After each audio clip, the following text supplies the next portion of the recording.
Price the lord. ದೇವರ ನಾಮಕ್ಕೆ ಸ್ತೋತ್ರವಾಗಲಿ.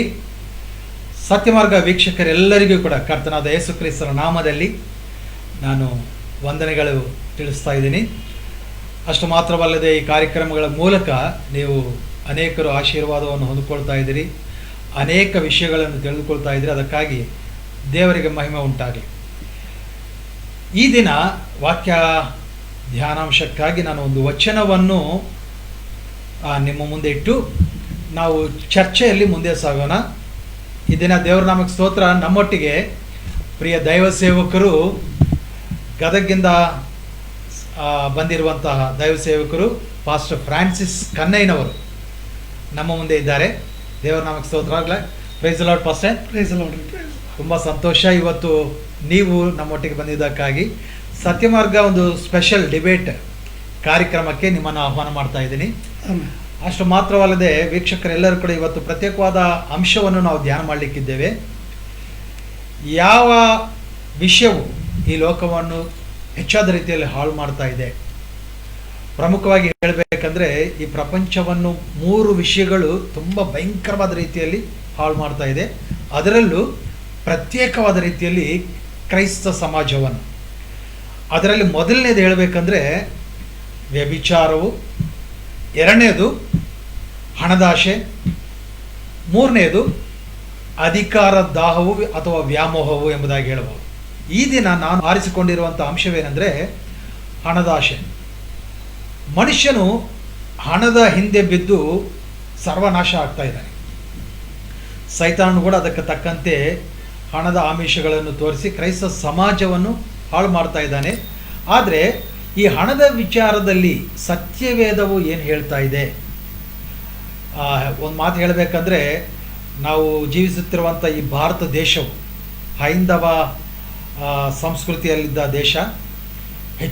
ಹೆಚ್ಚಿನ ಸಂಖ್ಯೆಯಲ್ಲಿರುವಂಥ ಜನರು ಹೈಂದತ್ವದಲ್ಲಿ ಜೀವನ ಮಾಡ್ತಾ ಇದ್ದಾರೆ. ಹಿಂದೂ ಸಂಸ್ಕೃತಿಯಲ್ಲಿ ಅವರು ಹಣವನ್ನು ದೇವರಾಗಿ ಪೂಜೆ ಮಾಡ್ತಾರೆ. ಒಂದು ಹೆಸರನ್ನಿಟ್ಟಿದ್ದಾರೆ, ಲಕ್ಷ್ಮೀ ದೇವಿ ಎಂಬುದಾಗಿ. ಲಕ್ಷ್ಮಿಯನ್ನು ದೇವರಾಗಿ ಮಾಡಿಕೊಂಡು ಹಣವನ್ನು ಆರಾಧನೆ ಮಾಡುವ ಒಂದು ಸಂಸ್ಕೃತಿಯಲ್ಲಿರುವಂತಹ ದೇಶದಲ್ಲಿ ನಾವಿದ್ದೇವೆ.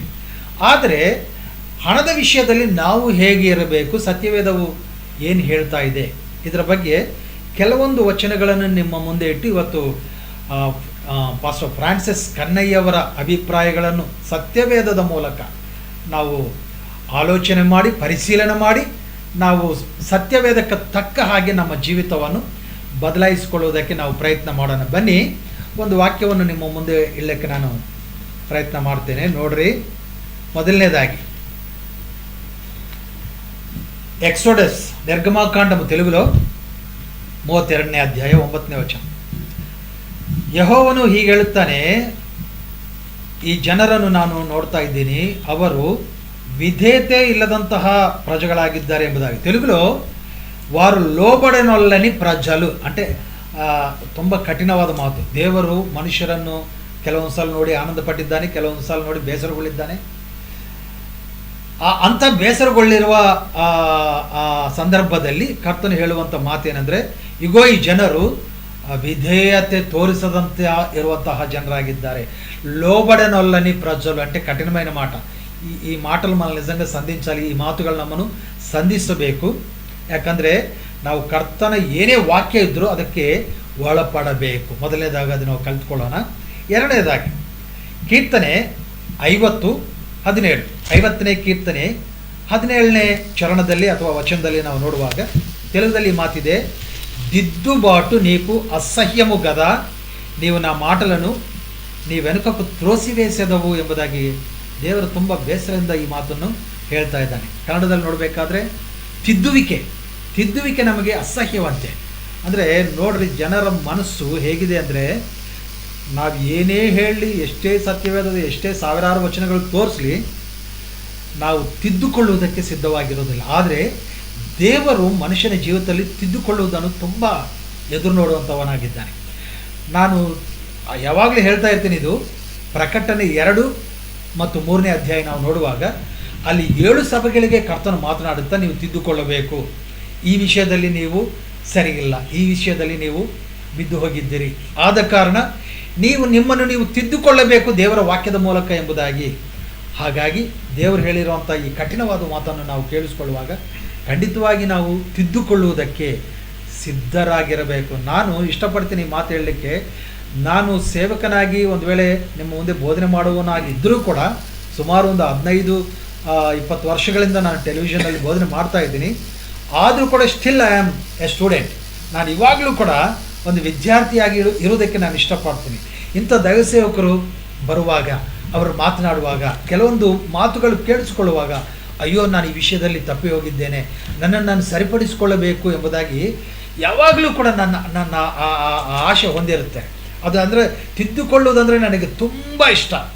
ನನಗಿಂತ ವಯಸ್ಸಿನಲ್ಲಿ ಎಷ್ಟೇ ಕಡಿಮೆ ವಯಸ್ಸಿನಲ್ಲಿ ಇದ್ದವರಾದರೂ ನನ್ನ ಹತ್ರ ಬಂದು, ಅಯ್ಯೋ ನೀವು ಈ ತಪ್ಪು ಮಾಡ್ತಾ ಇದ್ದೀರಿ, ವಾಕ್ಯದ ಪ್ರಕಾರ ಇದು ಸರಿಗಿಲ್ಲ ಅಂದರೆ ಖಂಡಿತವಾಗಿ ನೀನೇನಲೇ ನನಗೆ ಹೇಳೋದ ಅಂತ ನಾನು ಹೇಳೋದಿಲ್ಲ.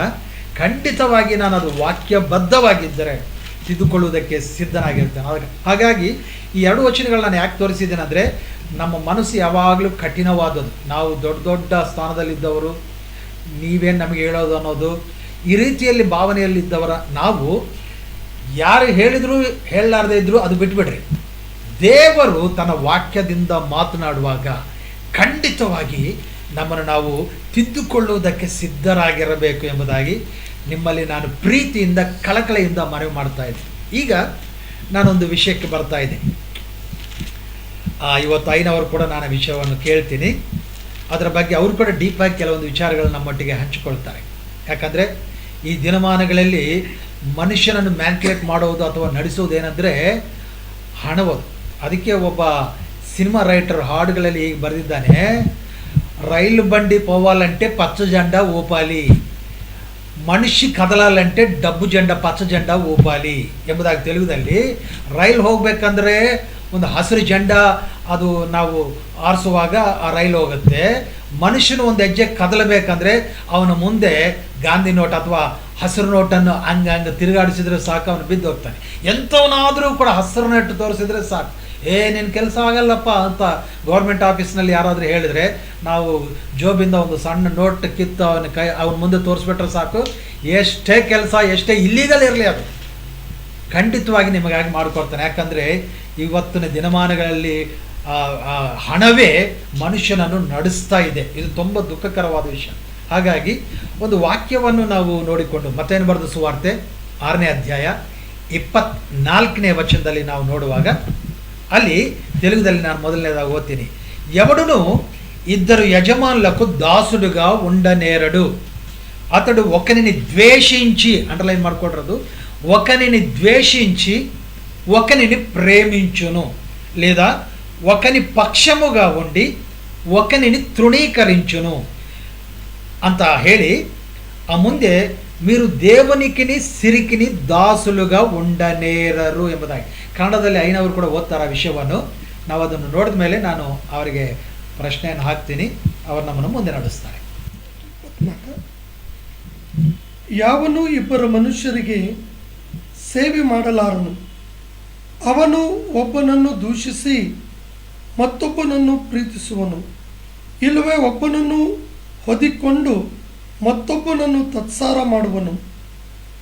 ನೀವು ದೇವರನ್ನು ಧನವನ್ನು ಕೂಡ ಸೇವಿಸಲಾರಿರಿ. Price the lord. ದೇವರ ನಾಮಕ್ಕೆ ಸ್ತೋತ್ರವಾಗಲಿ. ಯಾವೊಬ್ಬನೂ ಕೂಡ ಇಬ್ಬರ ಯಜಮಾನರಿಗೆ ದಾಸನಾಗಿರುವುದಕ್ಕೆ ಸಾಧ್ಯವಿಲ್ಲ. ಒಬ್ಬನನ್ನು ದ್ವೇಷಿಸಬೇಕು, ಇನ್ನೊಬ್ಬನನ್ನು ಪ್ರೀತಿಸಬೇಕು, ಅಥವಾ ಒಬ್ಬನ ಪಕ್ಷವಾಗಿದ್ದುಕೊಂಡು ಇನ್ನೊಬ್ಬನನ್ನು ತೃಣೀಕಾರ ಮಾಡಿ ಅವನು ಜೀವನ ಮಾಡಬೇಕು. ಅದೇ ರೀತಿಯಲ್ಲಿ ಅದಕ್ಕೆ ಹೋಲಿಕೆಯಾಗಿಟ್ಟು ಇಲ್ಲಿ ಕರ್ತನು ಇನ್ನೊಂದು ವಿಷಯವನ್ನು ನಮ್ಗೆ ಹೇಳ್ತಾ ಇದ್ದಾನೆ. ಏನಂದರೆ, ಯಾವೊಬ್ಬನೂ ಕೂಡ ದೇವರಿಗೆ ಮತ್ತು ಹಣಕ್ಕೆ ಅಥವಾ ಸಿರಿಗೆ ದಾಸನಾಗಿ ಇರೋದಕ್ಕೆ ಸಾಧ್ಯವಿಲ್ಲ. ಹಾಗಾದರೆ ದೇವರ ಅಭಿಪ್ರಾಯ ಏನು ಈ ವಿಷಯದಲ್ಲಿ? ಮನುಷ್ಯನು ಯಾವುದಕ್ಕೆ ಆದ್ಯತೆ ಕೊಡಬೇಕು ಅನ್ನೋ ವಿಷಯದಲ್ಲಿ ದೇವರು ಏನು ನಮ್ಮೊಟ್ಟಿಗೆ ಹಂಚಿಕೊಳ್ಳಬೇಕಿದ್ದಾನೆ ಎಂಬುದಾಗಿ ಇವತ್ತು ನಾವು ಪಾಸ್ಟರ್ ಫ್ರಾನ್ಸಿಸ್ ಕನ್ನಯ್ಯನವರು ಇದರ ಬಗ್ಗೆ ಮಾತನಾಡಲಿಕ್ಕಿದ್ದರೆ ದಯವಿಟ್ಟು ನಾವೆಲ್ಲರೂ ಕೂಡ ಶ್ರದ್ಧೆಯಿಂದ ಕೇಳಿಸಿಕೊಳ್ಳೋಣ, ವಿಧೇಯರಾಗೋಣ. ಯಾಕಂದರೆ ನಾನು ಅದಕ್ಕೆ ಮೊದಲನೇದಾಗಿ ಒಂದು ವಚನವನ್ನು ತೋರಿಸಿದ್ದೀನಿ. ನಾವು ಕಠಿಣ ಮನಸ್ಸು ಉಳ್ಳವರಾಗಿ ಇರದೆ ನಾವು ದೇವರ ವಾಕ್ಯವನ್ನು ಅಂಗೀಕರಿಸಿಕೊಂಡು ನಮ್ಮ ಜೀವಿತವನ್ನು ದೇವರಿಗೆ ಇಷ್ಟಪೂರ್ವಕವಾಗಿ ನಾವು ಬದಲಾಯಿಸಿಕೊಳ್ಬೇಕು. ಅದು ದೇವರ ಚಿತ್ತವಾಗಿದೆ. Praise Lord. Praise the Lord. Yes, ಮಾತಾಡಿ. ಸತ್ಯಮಾರ್ಗ ಚಾನಲಿನ ಎಲ್ಲ ವೀಕ್ಷಕರಿಗೆ ಯೇಸು ಕ್ರಿಸ್ತರ ನಾಮದಲ್ಲಿ ಶುಭಾಶಯಗಳನ್ನು ತಿಳಿಸ್ತಾ ಇದ್ದೀನಿ. ಪ್ರಿಯರೇ, ನಮ್ಮ ಕೆಲಸ ಇನ್ನೊಬ್ಬರು ತಪ್ಪನ್ನು ಹುಡುಕಿ ಅವರು ಸರಿ ಇಲ್ಲ ಅಂಥೇಳಿ ಅವ್ರ ಮೇಲೆ ತೀರ್ಪು ಮಾಡುವುದು ನಮ್ಮ ಸತ್ಯಮಾರ್ಗ ಚಾನಲಿನ ಉದ್ದೇಶವೂ ಅಲ್ಲ, ಮತ್ತು ನಮ್ಮಿಬ್ಬರು ದೇವರ ಸೇವಕರ ಉದ್ದೇಶ ಕೂಡ ಅಲ್ಲ ಅನ್ನೋದು ಫಸ್ಟು ನಿಮಗೆ ನಾನು ಅದನ್ನು ತಿಳುವಳಿಕೆ ಮೂಡಿಸ್ತೇನೆ. ಸ್ವಾಮ್ಯೇಲನ ಗ್ರಂಥದಲ್ಲಿ ಸ್ವಾಮ್ಯೇಲನು ಮಾಡಿದ ಕೆಲಸ ನಾವು ಮಾಡಲಿಕ್ಕೆ ಪ್ರಯತ್ನ ಮಾಡ್ತಾ ಇದ್ದೀವಿ. ಸ್ವಾಮ್ಯೇಲ್ ಅವರು ಒಂದು ಪ್ರವಾದಿ ಆಗಿದ್ದರು ಮತ್ತು ಅವರು ಒಳ್ಳೆಯ ಒಂದು ಪ್ರಾರ್ಥನೆ ವೀರರಾಗಿದ್ದರು ಮತ್ತು ನ್ಯಾಯಸ್ಥಾಪಕರು ಕೂಡ ಆಗಿದ್ದರು ಅಂಥೇಳಿ ಪರಿಶುದ್ಧ ಗ್ರಂಥ ಬೈಬಲ್ ನಮಗೆ ಹೇಳ್ತಾ ಇದೆ. ಅವರು ಮೊದಲನೇ ಸಾಮ್ಯೇಲ್ ಗ್ರಂಥದಲ್ಲಿ 12ನೇ ಅಧ್ಯಾಯದಲ್ಲಿ 23ನೇ ವಚನದಲ್ಲಿ ಒಂದು ಮಾತು ಹೇಳ್ತಾರೆ. ಅದನ್ನು ನಾನು ತಮಗೆ ತಿಳಿಸುತ್ತಾ ಅಥವಾ ಅದು ಓದುತ್ತಾ ಮುಂದಿನ ಭಾಗಕ್ಕೆ ಹೋಗ್ತೇನೆ. ನಾನಾದರೂ ನಿಮಗೋಸ್ಕರವಾಗಿ ಯೆಹೋವನನ್ನು ಪ್ರಾರ್ಥಿಸುತ್ತಾ ಆತನ ಉತ್ತಮ ನೀತಿ ಮಾರ್ಗಗಳನ್ನು ನಿಮಗೆ ತೋರಿಸಿಕೊಡುವುದನ್ನು ಬಿಡುವುದೇ ಇಲ್ಲ. ಬಿಟ್ಟರೆ ಆತನ ಅಂದರೆ ದೇವರ ದೃಷ್ಟಿಯಲ್ಲಿ ಪಾಪಿ ಆಗಿರುವೆನು ಅಂತ ಹೇಳ್ತಾರೆ. ನಾವೆರಡೂ ಕೆಲಸ ಮಾಡಲಿಕ್ಕೆ ಒಂದು ದೇವರ ಸೇವಕರಾಗಿ ಬದ್ಧರಾಗಿದ್ದೀವಿ. ಕ್ರೈಸ್ತ ಸಮಾಜಕ್ಕಾಗಿ ನಾವು ಪ್ರಾರ್ಥಿಸಲಿಕ್ಕೆ ಬದ್ಧರಾಗಿದ್ದೀವಿ ಮತ್ತು ಅವರಿಗೆ ನೀತಿ ಮಾರ್ಗವನ್ನು ತಪ್ಪಿದವಾಗ ಎಚ್ಚರಿಸಲಿಕ್ಕೆ ಕೂಡ ನಾವು ಬದ್ಧರಾಗಿದ್ದೇವೆ. ಇದು ಪ್ರತಿಯೊಬ್ಬರ ದೇವರ ಸೇವಕನ ಕರ್ತವ್ಯ ಮತ್ತು ಬಾಧ್ಯತೆ ಆಗಿದೆ. ಇದು ಕ್ರಮವಾಗಿ ನಾವು ಮಾಡತಕ್ಕದ್ದೇ. ಹಾಗಾಗಿ ದುರಂತ ಏನಪ್ಪ ಅಂತಂದರೆ, ಇಂಥ ಸಂಗತಿಗಳನ್ನು ನಾವು ಮಾತನಾಡ್ತಿರುವಾಗ ವಿಧೇಯತೆಯನ್ನು ತೋರಿಸಲಾರದಂತೆ ಇಸ್ರಾಯೇಲರಂತೆ ನಮ್ಮ ಹೃದಯವನ್ನು ಕಠಿಣ ಮಾಡಿಕೊಂಡು ಹೋಗ್ತಾ ಇದ್ದೇವಲ್ಲ, ಅದು ಮೊದಲನೇದಾಗಿ ತಪ್ಪು. ಎರಡನೇದು, ಕೀರ್ತನೆಯಲ್ಲಿ 50 ತಾವು ಏನು ಪ್ರಸ್ತಾಪ ಮಾಡಿದರೆ 17ನೇ ವಚನ, ಶಿಕ್ಷಣ ಅಂದರೆ ಡಿಸಿಪ್ಲಿನ್. ಇಂಗ್ಲೀಷ್ನಲ್ಲಿ ಡಿಸಿಪ್ಲಿನ್, ಅದು ಕನ್ನಡದಲ್ಲಿ ಶಿಕ್ಷಣ ಅಂತಿದೆ, ತೆಲುಗುನಲ್ಲಿ ತಿದ್ದುಬಾಟ ನೀವು ಹೇಳಿದ್ದು. ಈ ಕನ್ನಡದಲ್ಲಿ ಶಿಕ್ಷಣ, ಇಂಗ್ಲೀಷ್ನಲ್ಲಿ ಡಿಸಿಪ್ಲಿನ್ ಅಥವಾ ತೆಲುಗುದಲ್ಲಿ ತಿದ್ದುಬಾಟ ಅನ್ನೋದು ಬೇಡ ಅಂತೇಳಿ ನಾವು ದೂಷಿಸುವಂಥ ಅಥವಾ ತಿರಸ್ಕರಿಸುವಂಥ ಹೇಗೆ ಮಾಡುವಂಥ ಜನರಾದ ಕಾರಣ ನಮ್ಮ ಮನಸ್ಸಾಕ್ಷಿ ಸತ್ತು ಯಾವಾಗೋ ಮೂಲಿಪಾಲಾಗ್ಬಿಟ್ಟಿದೆ. ಅದು ಮೂಲಿಪಾಲಾಗ್ಬಿಟ್ಟಿದೆ, ಮನಸ್ಸಾಕ್ಷಿನೇ ಇಲ್ಲ ನಮಗೆ. ಆದರೆ ದೇವರ ಸೇವಕರಾದ ತಾವು ಒಂದು ಮಾತು ಹೇಳ್ತಿದ್ರಿ, ನಾನು ಇವಾಗಲೂ ಕಲೀಲಿಕ್ಕೆ ಸಿದ್ಧನಾಗಿದ್ದೀನಿ ಅಂತೇಳಿ. So we are still learners ಅಂತ ತಾವು ಹೇಳಿದ್ರಿ. This is true. ಬೈಬಲ್ನಲ್ಲಿ ಗ್ರೀಕ್ ಭಾಷೆಯಲ್ಲಿ ಮೆಥಾಟೆಸ್ ಅಂತ ಕರೀತಾರೆ. ಮೆಥಾಟೆಸ್, MEATHETES, ಮೆಥಾಟೆಸ್ ಅಂತೇಳಿ. ಮೆಥಾಟೆಸ್ ಅಂದರೆ ಡಿಸೈಪಲ್ ಅಂತೇಳಿ ಅರ್ಥ, ಶಿಷ್ಯ ಅಂತೇಳಿ. ಅದನ್ನೇ ನಾವು ಇಬ್ರಿದಲ್ಲಿ ಹೋದರೆ ತಲ್ದೀಮ್ ಅಂತ ಕರಿತೀವಿ. ತಲ್ದೀಮ್, TALMIDIM, ತೆಲ್ದೀಮ್. ಹಿಬ್ರಿದಲ್ಲಿ ಶಿಷ್ಯ ಅನ್ನೋಲಿಕ್ಕೆ ತೆಲ್ದೀಮ್ ಅಂತ ಕರೀತಾರೆ, ಗ್ರೀಕ್ನಲ್ಲಿ ಮೆಥಾಟೆಸ್ ಅಂತ ಕರೀತಾರೆ. ಇದರ ಎರಡರ ಅರ್ಥ ಒಂದೇ, ಶಿಷ್ಯನು ಅಂತೇಳಿ ನಾವು ಕನ್ನಡದಲ್ಲಿ ತಗೊಂಡಿದ್ವಿ. ಇನ್ನು ಸ್ವಲ್ಪ ನಾವು ಹೋದರೆ ವಿದ್ಯಾರ್ಥಿ ಅಂತೇಳಿ ಅರ್ಥ, ಆರ್ ಸ್ಟೂಡೆಂಟ್, ಆರ್ ಲರ್ನರ್ ಅಂತೇಳಿ. ಸೊ ನಾವು ದೇವರ ಸೇವಕರಾಗಿರ್ಬೋದು, ಆಗಿರ್ಬೋದು ಅಥವಾ ವಿಶ್ವಾಸಿಗಳ ಆಗಿರ್ಬೋದು, still we are the learners. So ನಾ ಹೇಳ್ತಾ ಕಲಿತಾ ಇದ್ದೀನಿ, ನೀವು ಕೇಳ್ತಾ ಕಲಿತಾ ಇದ್ದೀರಿ. ಕೆಲವೊಮ್ಮೆ ನೀವು ಹೇಳ್ತಾ ಇರ್ತೀರಿ, ನಾ ಕೇಳ್ತಾ ಕಲಿತಿರ್ತೀವಿ. ನಾವು ಸಾಯುವವರೆಗೂ ಶಿಷ್ಯರಾದ ಕಾರಣ ನಾವು ಕಲಿತಾನೇ ಇರಬೇಕು. ಸೊ ತಾವು ಈಗ ಹೇಳಿದ್ರಿ, ನಾನು ಕಲಿತಾ ಇದ್ದೀನಿ ಅಂತೇಳಿ ಅದು ಭಾಳ ಒಳ್ಳೆಯ ಪದ. ನೀವು ಇಷ್ಟು ಘನ ಸೇವಕರಾಗಿ ಒಂದು ಸತ್ಯ ಮಾರ್ಗ ಚಾನಲ್ ನಡೆಸ್ತಾ ಇದ್ದೀರಿ, ಆದರೂ ಕೂಡ ನಾ ಕಲಿತಾ ಇದ್ದೀನಿ ಅನ್ನೋದು ಅದು ನಿಮ್ಮ ಶಿಷ್ಯರಿಗೆ ಇರತಕ್ಕಂಥ ಒಂದು ಗುಣ. ನಿಮ್ಮನ್ನು ಹೊಗಳ್ತಾ ಇಲ್ಲ ನಿಮ್ಮ ಎದುರುಗಡೆ, ಬಟ್ ಆ ನಿಮ್ಮ ಗುಣವನ್ನು ನಾನು ಸ್ವಾಗತಿಸ್ತಾ ಇದ್ದೇನೆ. ಬನ್ನಿ ಪ್ರಿಯರೇ, ಇವತ್ತು ನಾವೆಲ್ಲರೂ ಕಲೀಲೇಬೇಕು. ನಾನು ಕಲಿಬೇಕು, ತಾವು ಕಲಿಬೇಕು. ನಾವು ಯಾರೂ ಪರಿಪೂರ್ಣವಲ್ಲ. ತಾವು ಹೇಳಿದ್ರಿ ದುಡ್ಡಿಗೆ ಮತ್ತು ದೇವರಿಗೆ ಸೇವೆ ಮಾಡಲಿಕ್ಕೆ ಸಾಧ್ಯನೇ ಇಲ್ಲ ಇಬ್ಬರ ಯಜಮಾನರಿಗೆ ಅಂಥೇಳಿ ಮತ್ತಾಯನ ಸುವಾರ್ತೆ 6ನೇ ಅಧ್ಯಾಯ 24ನೇ ವಚನ ಪ್ರಸ್ತಾಪ ಮಾಡಿದ್ರಿ. ಆದರೆ ದುರಂತ ಇವತ್ತು ಏನಾಗಿದೆ ಅಂದರೆ, ಯೇಸು ಕ್ರಿಸ್ತರು ಹೇಳಿದ್ದನ್ನು ಗಾಂಧೀಜಿ ಅವರು ಕೂಡ ಅದನ್ನೇ ಹೇಳಿದರು. ಯೇಸು ಕ್ರಿಸ್ತರು ಹೇಳಿದ್ದು ಗಾಂಧೀಜಿ ಕೂಡ ಅದನ್ನೇ ಹೇಳಿದ್ರು ಕೂಡ ಭಾರತ ದೇಶದಲ್ಲಿ ನಾವಿದ್ದೀವಿ ಅಂತ ತಾವು ಪ್ರಸ್ತಾಪ ಮಾಡಿದ್ರಿ. ಭಾರತ ದೇಶದಲ್ಲಿ ಇದ್ದಂಥ ನಾವುಗಳೇ ಅದನ್ನು ಪಾಲನೆ ಮಾಡ್ತಾ ಇಲ್ಲ.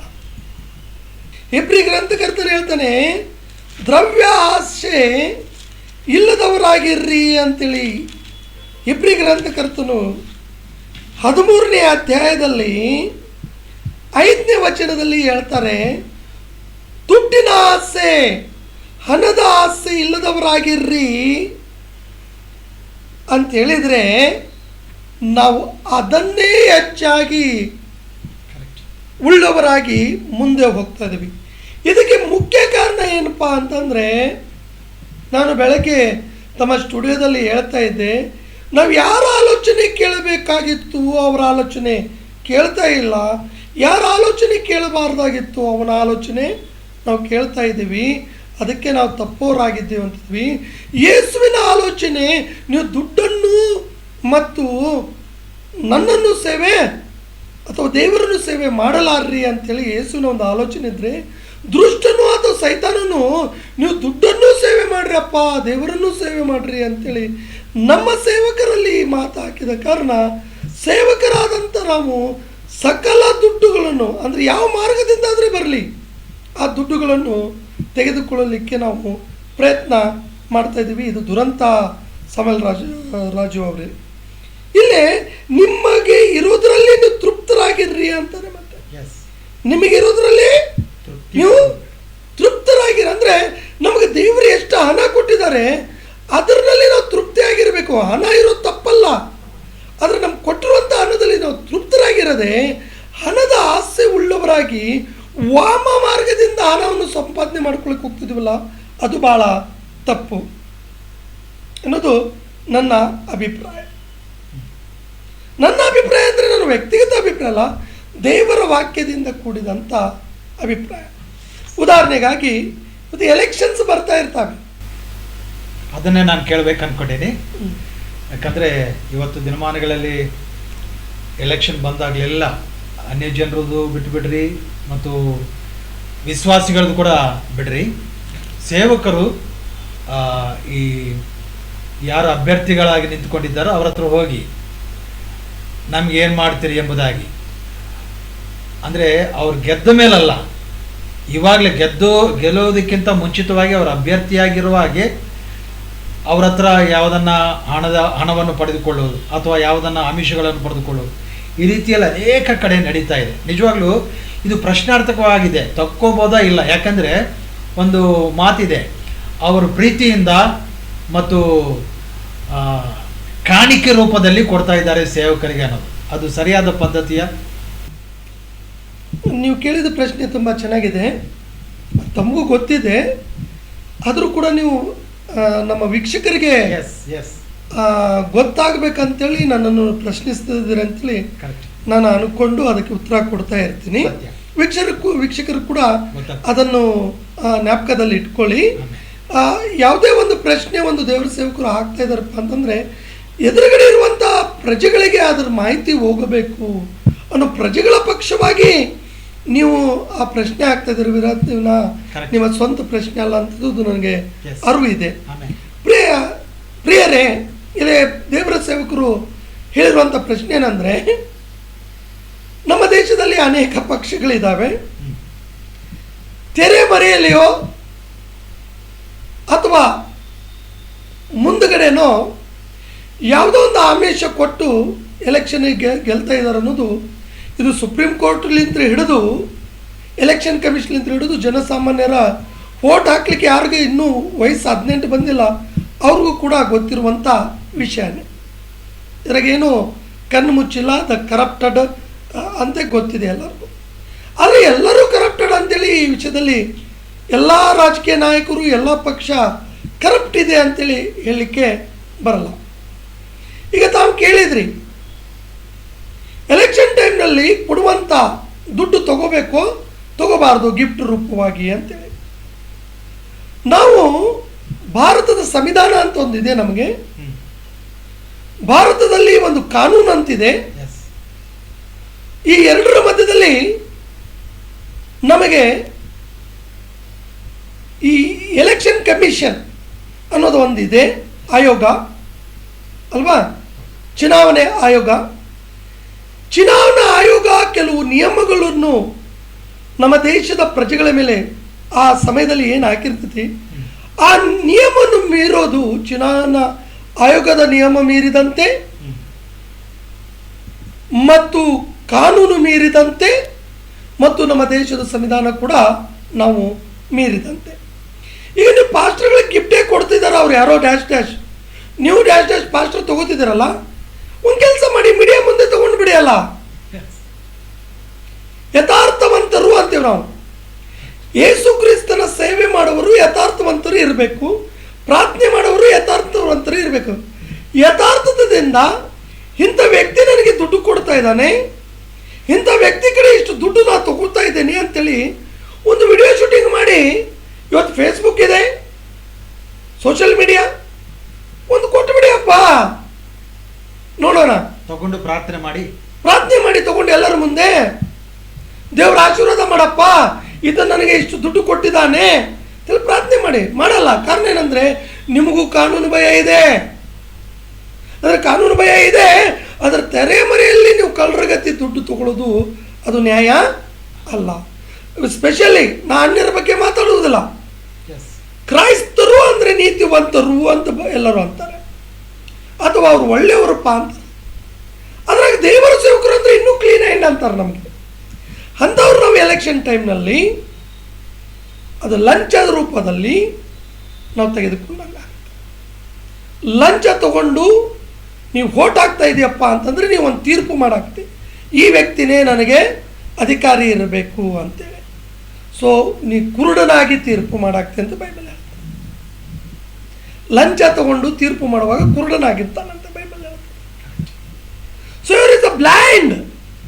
ನೀವು ಕುರುಡ, ಲಂಚ ತಗೊಂಡಿದ್ದ ಕಾರಣ ಗಿಫ್ಟು, ನೀವು ವೋಟಿಂಗ್ ಮಾಡಾಕ್ತೀವಿ ಅಂದರೆ ನಿನ್ನ ಅಭಿಪ್ರಾಯ ತಿಳಿಸಾಕ್ತಿ, ತೀರ್ಪು ಅಂದರೆ ನಿನ್ನ ಅಭಿಪ್ರಾಯ.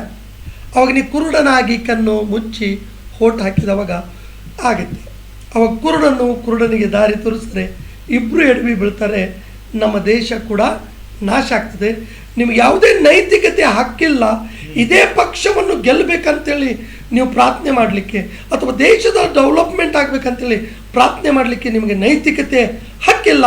ಯಾಕಂದರೆ ನೀವು ಲಂಚವನ್ನು ತೆಗೆದುಕೊಂಡಿದ್ದೀರ ದುಡ್ಡು. ಯಾಕೆ ಅವ್ರು ಕೊಡೋರು ಬೇಕಾದರೆ ಮೀಡಿಯಾ ಮುಂದೆ ಕೊಡಲಿ, ಯಾಕೆ ನೀವು ತೊಗೊಳೋರು ಮೀಡಿಯಾ ಮುಂದೆ ತೊಗೊರಿ ಅಲ್ಲ, ಸಂತೋಷ ಪಡ್ತೀವಿ. ಅಷ್ಟು ಮಾಡಿ ನೋಡ್ರಿ, ಆವಾಗ ದೇವ್ರು ಯಾರು, ನಮ್ಮ ದೇಶದ ಕಾನೂನು ಏನು ಅಂತೇಳಿ ಎರಡೂ ಗೊತ್ತಾಗುತ್ತೆ ನಿಮಗೆ. ಹಾಗಾಗಿ ದೇವರ ಸೇವಕರೇ, ನಮ್ಗೆ ನಾನು ಹೇಳೋ ಅಭಿಪ್ರಾಯ ಏನಂದರೆ, ದೇವರ ವಾಕ್ಯ ಹೇಳ್ತೈತಿ ನಮ್ಮ ಕೈ ಶುದ್ಧ ಇರಬೇಕು. ಕೈ ಎತ್ತಿ ಪ್ರಾರ್ಥನೆ ಮಾಡೋರು ಕೈ ಶುದ್ಧ ಇರೋ ಕಾರಣ ನಾವು ಯಾವುದೇ ಥರ ಎಲೆಕ್ಷನ್ ಬಿಫೋರು ನಾವು ಲಂಚ ತಗೋಬಾರ್ದು, ಅಥವಾ ಒಂದು ವಸ್ತು ರೂಪದಲ್ಲಿ ದ್ರವ್ಯ ರೂಪದಲ್ಲಿ ತಗೋಬಾರ್ದು. ನೀವು ಚರ್ಚ್ಗೆ ದುಡ್ಡು ತಗೋತೀರಿ, ಕ್ಯಾಶೋ ತಗೊಳ್ಳಿಕ್ಕೆ, ತಬ್ಲಾ ತಗೊಳ್ಳಿಕ್ಕೆ, ಸಿಮೆಂಟ್ ತಗೊಳ್ಳಿಕ್ಕೆ, ಇನ್ನೊಬ್ಬ ಕುಡುಕನ್ನು ಕುಡಿಲಿಕ್ಕೆ ರೊಕ್ಕ ತಗೋತಾನೆ, ನಿಮಗೂ ಅವನಿಗೂ ವ್ಯತ್ಯಾಸ ಏನೂ ಇಲ್ಲ. ಇದು ಭಯಂಕರವಾದ ದೇವರ ದೃಷ್ಟಿಯಲ್ಲಿ ಅಸಹ್ಯವಾದ ಕಾರ್ಯ ಅಂತೂ ಬೈಬಲ್ ಪ್ರಕಾರ ನನ್ನ ಅಭಿಪ್ರಾಯ. ಕಾನೂನು ಕೂಡ ಇದಕ್ಕೆ ಒಪ್ಪಲ್ಲ. ಎಸ್ ಎಸ್ ಮೊದಲನೇದಾಗಿ ಕಾನೂನು ಇದಕ್ಕೆ ಒಪ್ಪೋದಿಲ್ಲ, ಎರಡನೇದಾಗಿ ದೇವರ ವಾಕ್ಯ ಕೂಡ ಇದಕ್ಕೆ ಒಪ್ಪೋದಿಲ್ಲ. ಯಾಕಂದ್ರೆ ಇಲ್ಲಿ ಯಾವೊಬ್ಬನು ಕೂಡ ಇಬ್ಬರಿಗೆ ಸೇವಕನಾಗಿರುವುದಕ್ಕೆ ಸಾಧ್ಯವಿಲ್ಲ ಎಂಬುದಾಗಿ. ಅದೇ ರೀತಿಯಲ್ಲಿ ಇನ್ನೊಂದು ವಚನ ಕೂಡ ನಾನು ಓದಲಿಕ್ಕೆ ಇಷ್ಟಪಡ್ತೇನೆ. ಮತ್ತೇನು ಬರೆದ ಸುವಾರ್ತೆ 13ನೇ ಅಧ್ಯಾಯ 22ನೇ ವಚನದಲ್ಲಿ ಕೂಡ ನೋಡುವಾಗ ಅಲ್ಲಿ ಸ್ಪಷ್ಟವಾಗಿ ಬರೆಯಲ್ಪಟ್ಟಿದೆ. ಮೊದಲನೇದಾಗಿ ನಾನು ತೆಲುಗುದಲ್ಲಿ ಓದ್ತೇನೆ. ಮುಂಡ್ల పొదలలో విత్తబడిన వాడు వాక్యము వినువాడే గాని ఐహిక విచారమును ధన వ్యామోహమును ఆ వాక్యమును ಅಣಿಚಿವೆಯನು ಗನಕ ವಾಡು ನಿಷ್ಫಲುಡಗುನು ಎಂಬುದಾಗಿ. ಮತ್ತೇನು ಬರೆದ ಸುವಾರ್ತೆ 13ನೇ ಅಧ್ಯಾಯ 22ನೇ ವಚನದಲ್ಲಿ ಆ ಮಾತು ಬರೆಯಲ್ಪಟ್ಟಿದೆ. ಯೇಸು ಕ್ರಿಸ್ತನು ಒಂದು ಸಾಮ್ಯವನ್ನು ಹೇಳುತ್ತಾ ಅಲ್ಲಿ ಹೇಳ್ತಾನೆ ಈ ಮಾತು, ಯಾವನು ಮುಳ್ಳಿನ ಪೊದೆಯಲ್ಲಿ ಇದ್ದು ಆ ವಾಕ್ಯವನ್ನು ಕೇಳಿಸ್ಕೊಳ್ತಾನೋ ಅವನು ನಿಷ್ಫಲನಾಗ್ತಾನೆ ಎಂಬುದಾಗಿ. ಯಾಕೆ ಅಂದರೆ ಅದು ಯಾವುದಕ್ಕೆ ಸಾದೃಶ್ಯವೆಂದರೆ ಐಹಿಕ ವಿಚಾರಕ್ಕೆ, ಧನ ವ್ಯಾಮೋಹಕ್ಕೆ ಸಾದೃಶ್ಯವಾಗಿದೆ ಎಂಬುದಾಗಿ. ಹಾಗಾಗಿ ನಿಜವಾಗ್ಲೂ ಇದು ತುಂಬ ಆಲೋಚನೆ ಮಾಡಬೇಕಾಗಿರುವಂಥ ವಿಷಯ. ನಾವು ಫಲವಂತವಾಗಿ ಕರ್ತನ ಸಮ್ಮುಖದಲ್ಲಿ ನಾವು ಮಾರ್ಪಾಟಾಗಬೇಕಂದರೆ ಖಂಡಿತವಾಗಿ ನಾವು ದೇವರ ವಾಕ್ಯದ ಮೇಲೆ ನಮ್ಮ ಜೀವಿತವನ್ನು ನಾವು ಕಟ್ಟಿಕೊಳ್ಳಬೇಕು ಎಂಬುದಾಗಿ. ಏನಂತೀರಿ ಇದ್ರ ಬಗ್ಗೆ? ಅದು ಬಹಳ ನಿಜವಾದ ಮಾತು ದೇವರ ಸೇವಕರೇ. ಯಾಕಂದರೆ ಈ ಹಣದ ಆಸೆ ಅನ್ನೋದು ಎಷ್ಟರ ಮಟ್ಟಿಗೆ ಒಯ್ತಿತ್ತಂದರೆ ನಮ್ಮನ್ನು ಭಾಳ ತೀರ ಆತ್ಮೀಯ ಜೀವಿತದಲ್ಲಿ ಕೆಳಮಟ್ಟಿಗೆ ಒಯ್ದು ನಾವು ಫಲ ಕೊಡಲಾರ್ದಂಥ ಜೀವಿತ ಮಾಡಿಬಿಡ್ತೀವಿ. ಫಲ ಕೊಡಲಾರ್ದಂಥ ಜೀವಿತ ಮಾಡಿಬಿಡ್ತೀವಿ. ನೋಡ್ರಿ, ಇಲ್ಲಿ ಚೆನ್ನಾಗಿ ಹೇಳ್ತಿದೆ, ಐಶ್ವರ್ಯದಿಂದ ಉಂಟಾಗುವ ಮೋಸ. ನಾ ಐಶ್ವರ್ಯವಂತನಾಗಬೇಕು ಅನ್ನೋ ದಿಂದ ಮೋಸಕ್ಕೊಳಗಾಗಿ ನಮ್ಮ ಆತ್ಮೀಯ ಜೀವಿತ ನಾವು ನಾಶ ಮಾಡ್ಕೊತೀವಿ. ಅಷ್ಟು ಮಾತ್ರ ಅಲ್ಲದೆ ಆ ಏನು ದೇವರ ವಾಕ್ಯ ಇದೆಯಲ್ಲ ಅದನ್ನು ಅಡಗಿಸಿಬಿಡುತ್ತಂತೆ. ಏನು ಮಾಡುತ್ತಂತೆ? ಅಡಗಿಸಿಬಿಡ್ತದಂದ್ರೆ ತುಳಿತೈತಿ ಅಂತ ಅರ್ಥ. ನಾವೇನೋ ಎಲೆಕ್ಷನ್ ಟೈಮ್ನಲ್ಲಿ ದುಡ್ಡು ತಗೋತೀವಿ, ಇನ್ನೊಂದು ಮಾರ್ಗದಿಂದ ಮೋಸದಿಂದ ದುಡ್ಡು ತಗೋತೀವಿ, ಓಕೆ. ಬಟ್ ದೇವರ ವಾಕ್ಯ ಅನ್ನೋದು ನಮ್ಮ ಜೀವಿತದಲ್ಲಿ ಇದೆಯಲ್ಲ ಅದನ್ನು ಅಡಗಿಸಿ ಬಿಡುತ್ತೆ, ಮುಚ್ಚಾಕ್ಬಿಡುತ್ತೆ ಅಂತ ಹೇಳ್ತದೆ. ಮತ್ತೆ ಮುಂದೆ ಹೇಳ್ತಾರೆ ಆ ಯೇಸು ಕ್ರಿಸ್ತರು ಫಲ ಕೊಡದೇ ಇರ್ತಾನೆ ಅಂತೇಳಿ. ದುಡ್ಡಿದೆ ಆದರೆ ಆತ್ಮಿಕ ಫಲಗಳು ಇರೋದಿಲ್ಲ. ದುಡ್ಡಿದೆ, ಐಶ್ವರ್ಯ ಇದೆ, ಬಂಗಾರ ಇದೆ, ಆಸ್ತಿ ಇದೆ, ಅಂತಸ್ತಿದೆ, ಬಟ್ ಆತ್ಮಿಕ ಫಲಗಳು ಇರೋದಿಲ್ಲ. ಆತ್ಮಿಕ ಫಲ ಎಲ್ಲಿಂದ ಬರುತ್ತೆ? ಪವಿತ್ರಾತ್ಮದಿಂದ ಬರುತ್ತೆ. ಅಂದರೆ ಪವಿತ್ರಾತ್ಮನೇ ಇಲ್ಲದಂತೆ ಮಾಡುವಂಥದ್ದು ಈ ಕಾರ್ಯ ಆಗಿದೆ. ಪವಿತ್ರಾತ್ಮನೇ ಇಲ್ಲದಂತೆ ಮಾಡುವುದು ಈ ಕಾರ್ಯ ಆಗಿದೆ. ಎಷ್ಟು ದುರಂತ ನೋಡ್ರಿ. ಫಲ ಕೊಡೋದು ಕೆಲಸ ಯಾರು? ಪವಿತ್ರಾತ್ಮನ ಕೆಲಸ. ಫಲ ಕೊಡದಂತೆ ಇರಬೇಕಂದ್ರೆ ನಾವು ಪವಿತ್ರಾತ್ಮನನ್ನು ನಮ್ಮ ಜೀವಿತದಲ್ಲಿ ಕೆಲಸ ಮಾಡಲಿಕ್ಕೆ ಕೂಡ ಅವಕಾಶ ಮಾಡಿ ಕೊಡಲಾರದೆ ಇರ್ತೀವಿ. ಇದು ತುಂಬ ಮೋಸವಾದ ಸಂಗತಿ. ಹಾಗಾಗಿ ಪ್ರಿಯರೇ, ಹಣದ ಆಸೆಗೆ ನಾವು ದೂರ ಇರಬೇಕು. ಈಗ ನನಗೆ ಭಾಳ ಜನ ಕೇಳ್ತಿರ್ತಾರೆ, ನೀವು ಆಗಾಗ ನೀವು ಕೂಡ ರಾಜಕೀಯ ನಾಯಕರ ಜೊತೆಗೆ ವೇದಿಕೆಯನ್ನು ಹಂಚ್ಕೊಂಡಿರ್ತೀರಲ್ಲ ಅಂತ. ಸತ್ಯ, ನಾನು ಹಂಚ್ಕೊಂಡಿರ್ತೀನಿ ಮತ್ತು ಕೆಲವು ಅವ್ರ ಜೊತೆ ಕೂತ್ಕೊಂಡಿರ್ತೀನಿ, ಮಾತನಾಡ್ತೀನಿ. ಅವರು ರಾಜಕೀಯ ನಾಯಕರು ನನ್ನ ಮನೆಗೆ ಬರ್ತಾರೆ. ಎಲ್ಲ ಪಕ್ಷದವ್ರ ಜೊತೆಗೆ ನನ್ನ ಸ್ನೇಹ ಇದೆ. ಕಾಂಗ್ರೆಸ್ ಅವ್ರ ಜೊತೆಗೆ ಚೆನ್ನಾಗಿ ಸ್ನೇಹ ಇದೆ, BJP ಅವ್ರ ಜೊತೆಗೆ ಚೆನ್ನಾಗಿ ಸ್ನೇಹ ಇದೆ, ಮತ್ತು JDS ಅವ್ರ ಜೊತೆಗೆ ತುಂಬ ಸ್ನೇಹ ಇದೆ. ಆದರೆ ಅವ್ರ ಕಡೆ ಇವತ್ತಿನವರೆಗೂ ನಾನು ಹಸ್ತವನ್ನು ಚಾಚಿ ಎಲೆಕ್ಷನ್ ಟೈಮ್ನಲ್ಲಿ ಈ ರೀತಿಯಾಗಿ ನಮಗೆ ಹೆಲ್ಪ್ ಮಾಡಿರಿ ಅಂತ ಹೇಳಿಲ್ಲ. ಇದಕ್ಕಿಂತ ಮುಂಚಿತವಾಗಿ ಒಬ್ಬರು ದೇವರ ಸೇವಕರು ಅಂತ ಹೇಳ್ಕೊಳ್ಳೋರು ನನಗೊಂದು ಫೋನ್ ಮಾಡಿದರು. ಏನ್ರಿ ಫಸ್ಟ್ ಅವರೇ ಒಂದು ಫೋನ್ ಮಾಡ್ತಾರೆ ನನಗೆ, ಫಾಸ್ಟ್ರ್ ಮನೆಯಾಗಿದ್ದೀರಾ ಅಂತ. ಇದೇನೆ ಏನು ವಿಷಯ? ಇಲ್ಲ, ಒಬ್ಬರು ರಾಜಕೀಯ ನಾಯಕರಿಗೆ ನಿಮ್ಮ ಮನೆಗೆ ಕರ್ಕೊಂಡು ಬರ್ತೀವಿ, ವಿಶ್ವಾಸಿಗಳಿಗೆ ಎಲ್ಲರಿಗೂ ಕುಂದ್ರಿಸ್ಕೊಂಡ್ರಿ, ಮತ್ತು ಅವರು ಬರ್ತಾರೆ, ನಿಮಗೆ ಬಂದು ಒಂದು ಕ್ಯಾಶ್ವಾಗ ದುಡ್ಡು ಕೊಟ್ಟು ಹೋಗ್ತಾರೆ ಚರ್ಚ್ಗೆ. ಕ್ಯಾಶ್ವರ ತಗೋರಿ ಅಥವಾ ಡ್ರಮ್ ಸೆಟ್ ತಗೋರಿ ಏನು ತಗೋರಿ. ನಾನು ಹೇಳಿದೆ, ನೀವು ನೋಡ್ರಿ, ಬರೋದಿದ್ರೆ ಬನ್ನಿ, ಜನರಿಗೆ ಕುಂದ್ರಿಸೋದಿಲ್ಲ, ಯಾರು ಜನರು ಇರೋದಿಲ್ಲ. ನಾನು ಬೇಕಾದ್ರೆ ಆ ವ್ಯಕ್ತಿಗೆ ಪ್ರಾರ್ಥನೆ ಮಾಡ್ತೀನಿ, ಅವ್ರು ಏನು ದುಡ್ಡು ಕೊಡ್ತಾರೆ ಅದರ ಮೇಲೆ ಒಂದು 10 ರೂಪಾಯಿ ನಾನೇ ಜಾಸ್ತಿ ಹಾಕಿ ಅವ್ರಿಗೆ ವಾಪಸ್ ಕೊಡ್ತೀನಿ, ತೆಗೆದುಕೊಂಡು ಹೋಗಿ ಎಲೆಕ್ಷನ್ಗೆ ಉಪಯೋಗಿಸೋಕ್ಲಿಕ್ಕೆ ಹೇಳ್ರಿ. ಯಾರು ರಾಜಕೀಯ ನಾಯಕರಿಗೆ ದುಡ್ಡು ತೊಗೊಂಡಿದ್ರೆ ನನ್ನ ಮನೆಗೆ ಬರ್ಲಿಕ್ಕೆ ಹೋಗ್ಬಿಟ್ರಿ ಅಂತ ಹೇಳ್ತಾರೆ. ಏನ್ರಿ ಎಲ್ಲ ಪಾಸ್ಟರ್ಸ್ ತೊಗೊಂಡಿದ್ದಾರೆ, ಆ ಪಾಸ್ಟರ್ ತೊಗೊಂಡಿದ್ದಾರೆ, ಈ ಪಾಸ್ಟರ್ ತೊಗೊಂಡಿದ್ದಾರೆ ಅಂತ ಅಂದರು. ಆ ಪಾಸ್ಟರ್ಗೂ ನನಗೂ ಸಂಬಂಧ ಇರೋದಿಲ್ಲ. ಈ ಪಾಸ್ಟರ್ ನಾನು ನನ್ನ ದೇವರಿಗೆ ಲೆಕ್ಕ ಕೊಡಬೇಕು, ಆ ಪಾಸ್ಟರ್ ಆ ದೇವರಿಗೆ ಲೆಕ್ಕ ಕೊಡಬೇಕು. ಆ ಪಾಸ್ಟರ್ಗೆ ಎಚ್ಚರಿಸ್ಬೋದು, ಆದರೆ ಅವ್ರ ಪಕ್ಷವಾಗಿ ನಾನು ಲೆಕ್ಕ ಕೊಡಲಿಕ್ಕೆ ಆಗೋದಿಲ್ಲ. ದಯವಿಟ್ಟು ನೀವು ಬರಬೇಡ್ರಿ, ನಾಯಕರಿಗೆ ಕರ್ಕೊಂಡು ಬರ್ರಿ, ಅವ್ರ ತಲೆ ಮೇಲೆ ಕೈ ಇಡ್ತೀವಿ ಅಥವಾ ಹಾಗೆ ನಿಂತು ಪ್ರೇಯರ್ ಮಾಡ್ತೀವಿ, ಆಶೀರ್ವಾದ ಮಾಡ್ತೀವಿ. ದೇವರ ಚಿತ್ತದಲ್ಲಿ ಇದ್ದರೆ, ಪ್ರಜೆಗಳು ಆರಿಸಿ ತಂದರೆ ದೇವರವ್ರನ್ನು ಒಂದು ಅಭ್ಯರ್ಥಿಯಾಗಿ, ಒಂದು ಪಕ್ಷದ ನಾಯಕನಾಗಿ ಅಥವಾ ಒಂದು MLA MP ಆಗಿ ಆರಿಸಲಿ, ದುಡ್ಡು ತೆಗೆದುಕೊಂಡು ಬರಲಿಕ್ಕೆ ಹೋಗಬೇಡ್ರಿ ಅಂತ. ಯಾಕೆಂದರೆ ನನ್ನ ಸಭೆಯಲ್ಲಿ ಸಭೆ ವಿಶ್ವಾಸಿಗಳು ಕೊಡಿಸ್ಬೇಕದು, ಕರೆಕ್ಟ್ ಕರೆಕ್ಟ್. ಅಥವಾ ನನಗೆ ಬಂದಿರುವಂಥ ಆದಾಯದಲ್ಲಿ ನಾನು ತಗೋಬೇಕದು, ಹೌದು. ಅಥವಾ ನನ್ನ ಜೊತೆ ಸೇವಕರು ಕೊಡಿಸ್ಬೇಕು, Amen. ಅಥವಾ ಇನ್ನೊಬ್ರು ಯಾರೋ ದೇವ್ರ ಮಕ್ಕಳು ಅವ್ರಿಗೆ ಮಾತನಾಡಿದವಾಗ ಬರಬೇಕು. ಎಲೆಕ್ಷನ್ ಟೈಮ್ನಲ್ಲಿ ಬರೋ ಅಂಥದ್ದು ಎಂದಿಗೂ ಸರ್ಕಾರಕ್ಕೆ ಮತ್ತು ಭಾರತದ ಸಂವಿಧಾನಕ್ಕೆ ಮತ್ತು ಎಲೆಕ್ಷನ್ ಕಮಿಷನ್ಗೆ ಮೋಸ ಮಾಡಿದಂಥ ದುಡ್ಡು ನಮ್ಮ ಚರ್ಚ್ನಲ್ಲಿ ಕ್ಯಾಶ್ ರೂಪವಾಗಿರಬಾರ್ದು ಮತ್ತು ಸಿಮೆಂಟ್ ರೂಪವಾಗಿರಬಾರ್ದು, ಇನ್ನೊಂದು ವಸ್ತು ರೂಪವಾಗಿ ಇರಬಾರ್ದು. ಅದು ದೊಡ್ಡ ಶಾಪ ನಮ್ಮ ಸಭೆಗೆ ಅಂತೇಳಿ ನಾನು ತಿರಸ್ಕರಿಸ್ತೇನೆ. ಅಂದರೆ ನಾನು ಬರೀ ಎಲೆಕ್ಷನ್ ವಿಷಯದಲ್ಲಿ ಮಾತ್ರವಲ್ಲ, ಈಗ ನಾವು ಹಣದ ಬಗ್ಗೆ ಮಾತನಾಡ್ತಾ ಇದ್ದೀವಿ. ನಾವು ಇನ್ನೊಂದು ಮಾತನ್ನು ವಾಕ್ಯದಲ್ಲಿ ನೋಡೋದಾದರೆ, ಜ್ಞಾನೋಕ್ತಿಗಳು 11ನೇ ಅಧ್ಯಾಯ 28ನೇ ವಚನದಲ್ಲಿ ನಾವು ನೋಡುವಾಗ, ಜ್ಞಾನೋಕ್ತಿಗಳು 11ನೇ ಅಧ್ಯಾಯ 28ನೇ ವಚನದಲ್ಲಿ, ತೆಲುಗಿನಲ್ಲಿ ನಾನು ಓದ್ತೇನೆ. ಧನమును నమ్ముకొనివాడు పాడైపోవును, నీతిమంతులు చిగురాకుల వలె ವೃದ್ಧಿ ನೊಂದುದರು. ಹಣವನ್ನು ನಂಬಿಕೊಳ್ಳುವ, ಧನವನ್ನು ನಂಬಿದವನು ಬಿದ್ದು ಹೋಗುವನು, ಸಧರ್ಮಿಯು ಕುಡಿಯು ಹಾಗೇ ಚಿಗುರುವುದು. ತೆಲುಗಿನಲ್ಲಿ ತುಂಬ ಚೆನ್ನಾಗಿದೆ. ಬಿದ್ದು ಹೋಗುವನು ಕನ್ನಡದಲ್ಲಿದೆ, ತೆಲುಗುದಲ್ಲಿ ಪಾಡೈಪವನು ಅಂದರೆ ಹಾಳಾಗಿ ಹೋಗ್ತಾನೆ. ಹಣದ ಮೇಲೆ ಆಶೆ ಇಟ್ಟುಕೊಂಡವನು ಹಾಳಾಗಿ ಹೋಗ್ತಾನೆ ಎಂಬುದಾಗಿ ಸತ್ಯವೇದದಲ್ಲಿ ಬರೆಯಲ್ಪಟ್ಟಿದೆ. ಹಾಗಾದರೆ ಧನವಂತನು ಪರಲೋಕಕ್ಕೆ ಹೋಗೋದು ತುಂಬ ಕಠಿಣವಲ್ಲ. ಯೇಸು ಸ್ವಾಮಿ ಹೇಳ್ತಾನೆ, ಧನವಂತನು ಪರಲೋಕಕ್ಕೆ ಹೋಗೋದಕ್ಕಿಂತ ಸೂಜಿಯ ಒಂದು ರಂಧ್ರದಲ್ಲಿ ಒಂಟಿ ಹೋಗ್ಬಿಡೋದು, ಅದರಲ್ಲಿ ಕೂರಿಸೋದು ತುಂಬ ಸುಲಭ ಎಂಬುದಾಗಿ ಯೇಸು ಸ್ವಾಮಿ ಹೇಳ್ತಾ ಇದ್ದಾನಂದರೆ ನಿಜವಾಗ್ಲೂ ಇದು ತುಂಬ ದುಃಖಕರವಾದ ವಿಷಯ. ಅಂದರೆ ನಾನು ಎರಡು ಅರ್ಥದಲ್ಲಿ ಈ ವಿಷಯವನ್ನು ಹೇಳಲಿಕ್ಕೆ ಇಷ್ಟಪಡ್ತೀನಿ. ಹಾಗಾದರೆ ಈ ಲೋಕದಲ್ಲಿ ಯಾರು ಧನವಂತರಾಗಿ ಇರಬಾರ್ದಾ ಎಂಬುದಾಗಿ ಆಲೋಚನೆ ಮಾಡಿದ್ರೆ ಸತ್ಯವೇದವು ಹಾಗೆ ಹೇಳೋದಿಲ್ಲ. ನಾನೊಂದು ವಚನವನ್ನು ತೋರಿಸ್ತೇನೆ ನಿಮಗಾಗಿ. ಪ್ರಿಯರೇ, ಮತ್ತೇನು ಬರೆದ ಸುವಾರ್ತೆ 27ನೇ ಅಧ್ಯಾಯ 57ನೇ ವಚನದಲ್ಲಿ ನಾವು ನೋಡುವಾಗ, ಯೇಸು ಕ್ರಿಸ್ತನ ಶಿಷ್ಯನಾಗಿರುವಂಥ ಒಬ್ಬನು, ಅರಿಮತ್ತೆ ಯೇಸೇಪು ಎಂಬುದಾಗಿ ಅವನ ಹೆಸರು, ಅವನು ತುಂಬ ಧನವಂತನಾಗಿದ್ದಾನೆ ಎಂಬುದಾಗಿ ಸತ್ಯವೇದ ಹೇಳುತ್ತೆ. ಆದರೂ ಕೂಡ ಆತನು ಧನವನ್ನು ಪ್ರೀತಿಸುವವನಲ್ಲ, ಯೇಸು ಸ್ವಾಮಿಯನ್ನು ಪ್ರೀತಿಸುವ.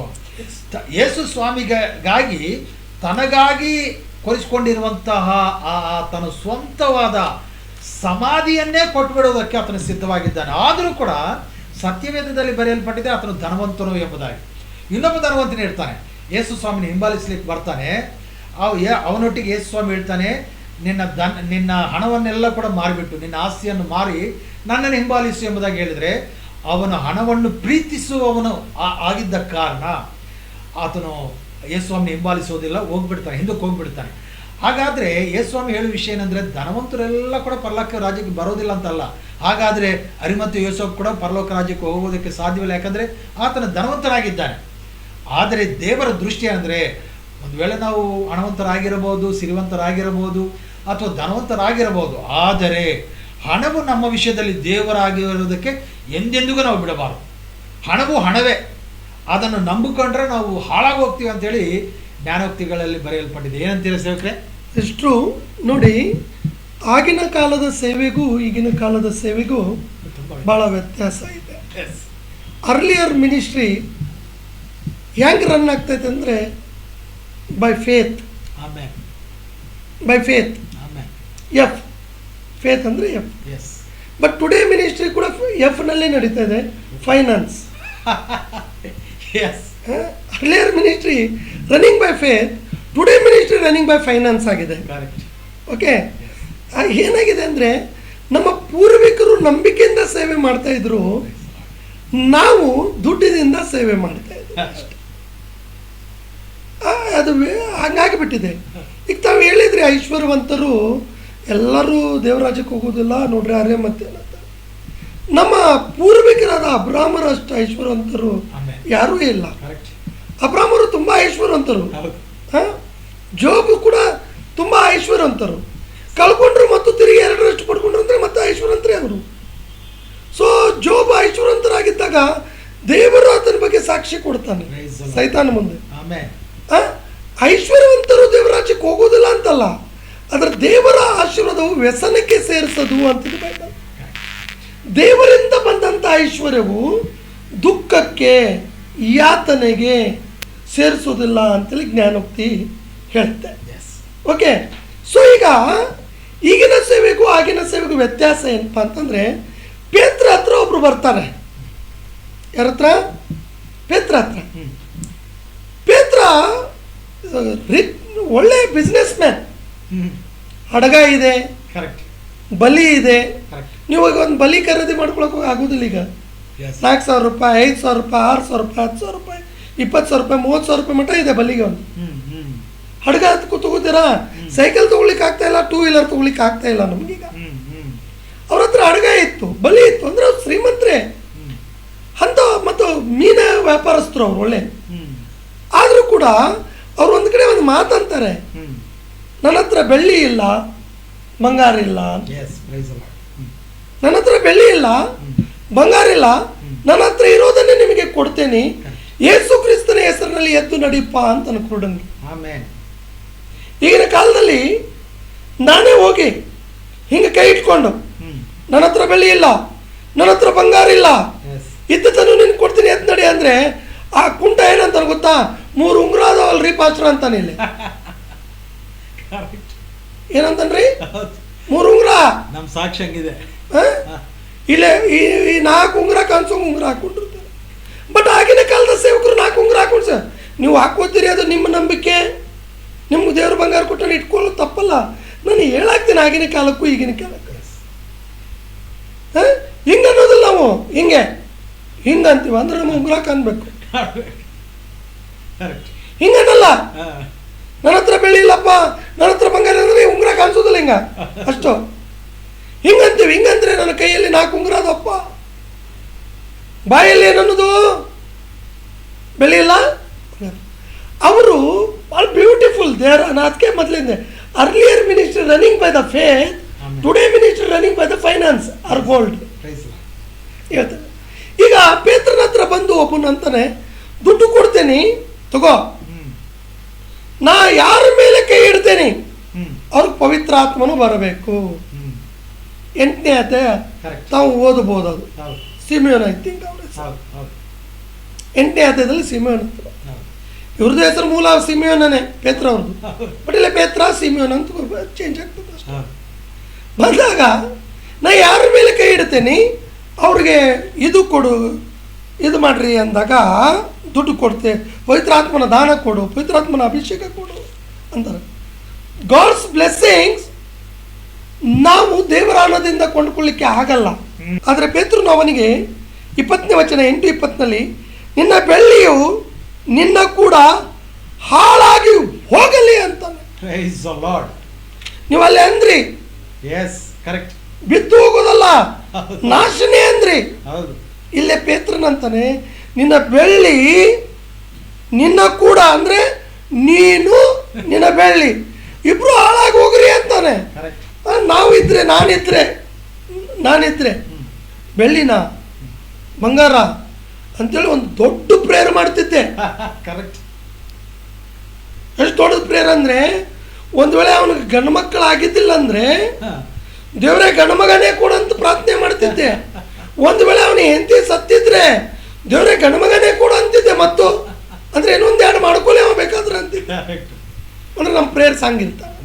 ಬಟ್ ನಮ್ಮ ಪ್ರಾರ್ಥನೆ ಹೆಂಗಿರ್ಬೇಕಪ್ಪ ಅಂತಂದ್ರೆ, ದುಡ್ಡಿಗಾಗಿ ಐಶ್ವರ್ಯಕ್ಕಾಗಿ ನಾವು ಸೇವಕರು ಬದುಕದೆ ದೇವರ ಮಹಿಮೆಗೋಸ್ಕರ ಬದುಕಬೇಕು. ದೇವರ ಸೇವಕರಾದ ನಾವು ಯಾರಾದರೂ ದುಡ್ಡು ತಂದು ನಮ್ಮನ್ನು ಪರೀಕ್ಷಿಸಿದರೆ ಅಥವಾ ನಮ್ಮನ್ನು ಕೊಂಡುಕೊಳ್ಳಿಕ್ಕೆ, ನಮ್ಮ ವಿಶ್ವಾಸ ಕೊಂಡುಕೊಳ್ಳಿಕ್ಕೆ, ನಿನ್ನ ದುಡ್ಡು ನಿನ್ನ ಕೂಡ ಹಾಳಾಗಿ ಹೋಗಲಿ ಅಂದಿದ್ವಿ. ಒಂದು ದಿವಸ ದುಡ್ಡು ನಂಬಿದ ಸೇವಕನಾಗಲಿ, ಒಂದು ದಿವಸ ದುಡ್ಡು ನಂಬಿದ ಅಂತ ವಿಶ್ವಾಸ ಆಗಲಿ ಹಾಳಾಗೋದು ಖಂಡಿತ. ಇದು ಕಟ್ಟಿಟ್ಟ ಬುತ್ತಿ ವಾಕ್ಯಾನುಸಾರ. ಹಳೆಯ ಒಡಂಬಡಿಕೆಯಲ್ಲಿ ಕೂಡ ನೀವು ಹೇಳಿದ ಪ್ರಕಾರ ಒಂದು ಮಾತನ್ನು ನಾನು ವೀಕ್ಷಕರಿಗೆ ತಿಳಿಪಡಿಸಲಿಕ್ಕೆ ಇಷ್ಟಪಡ್ತೇನೆ.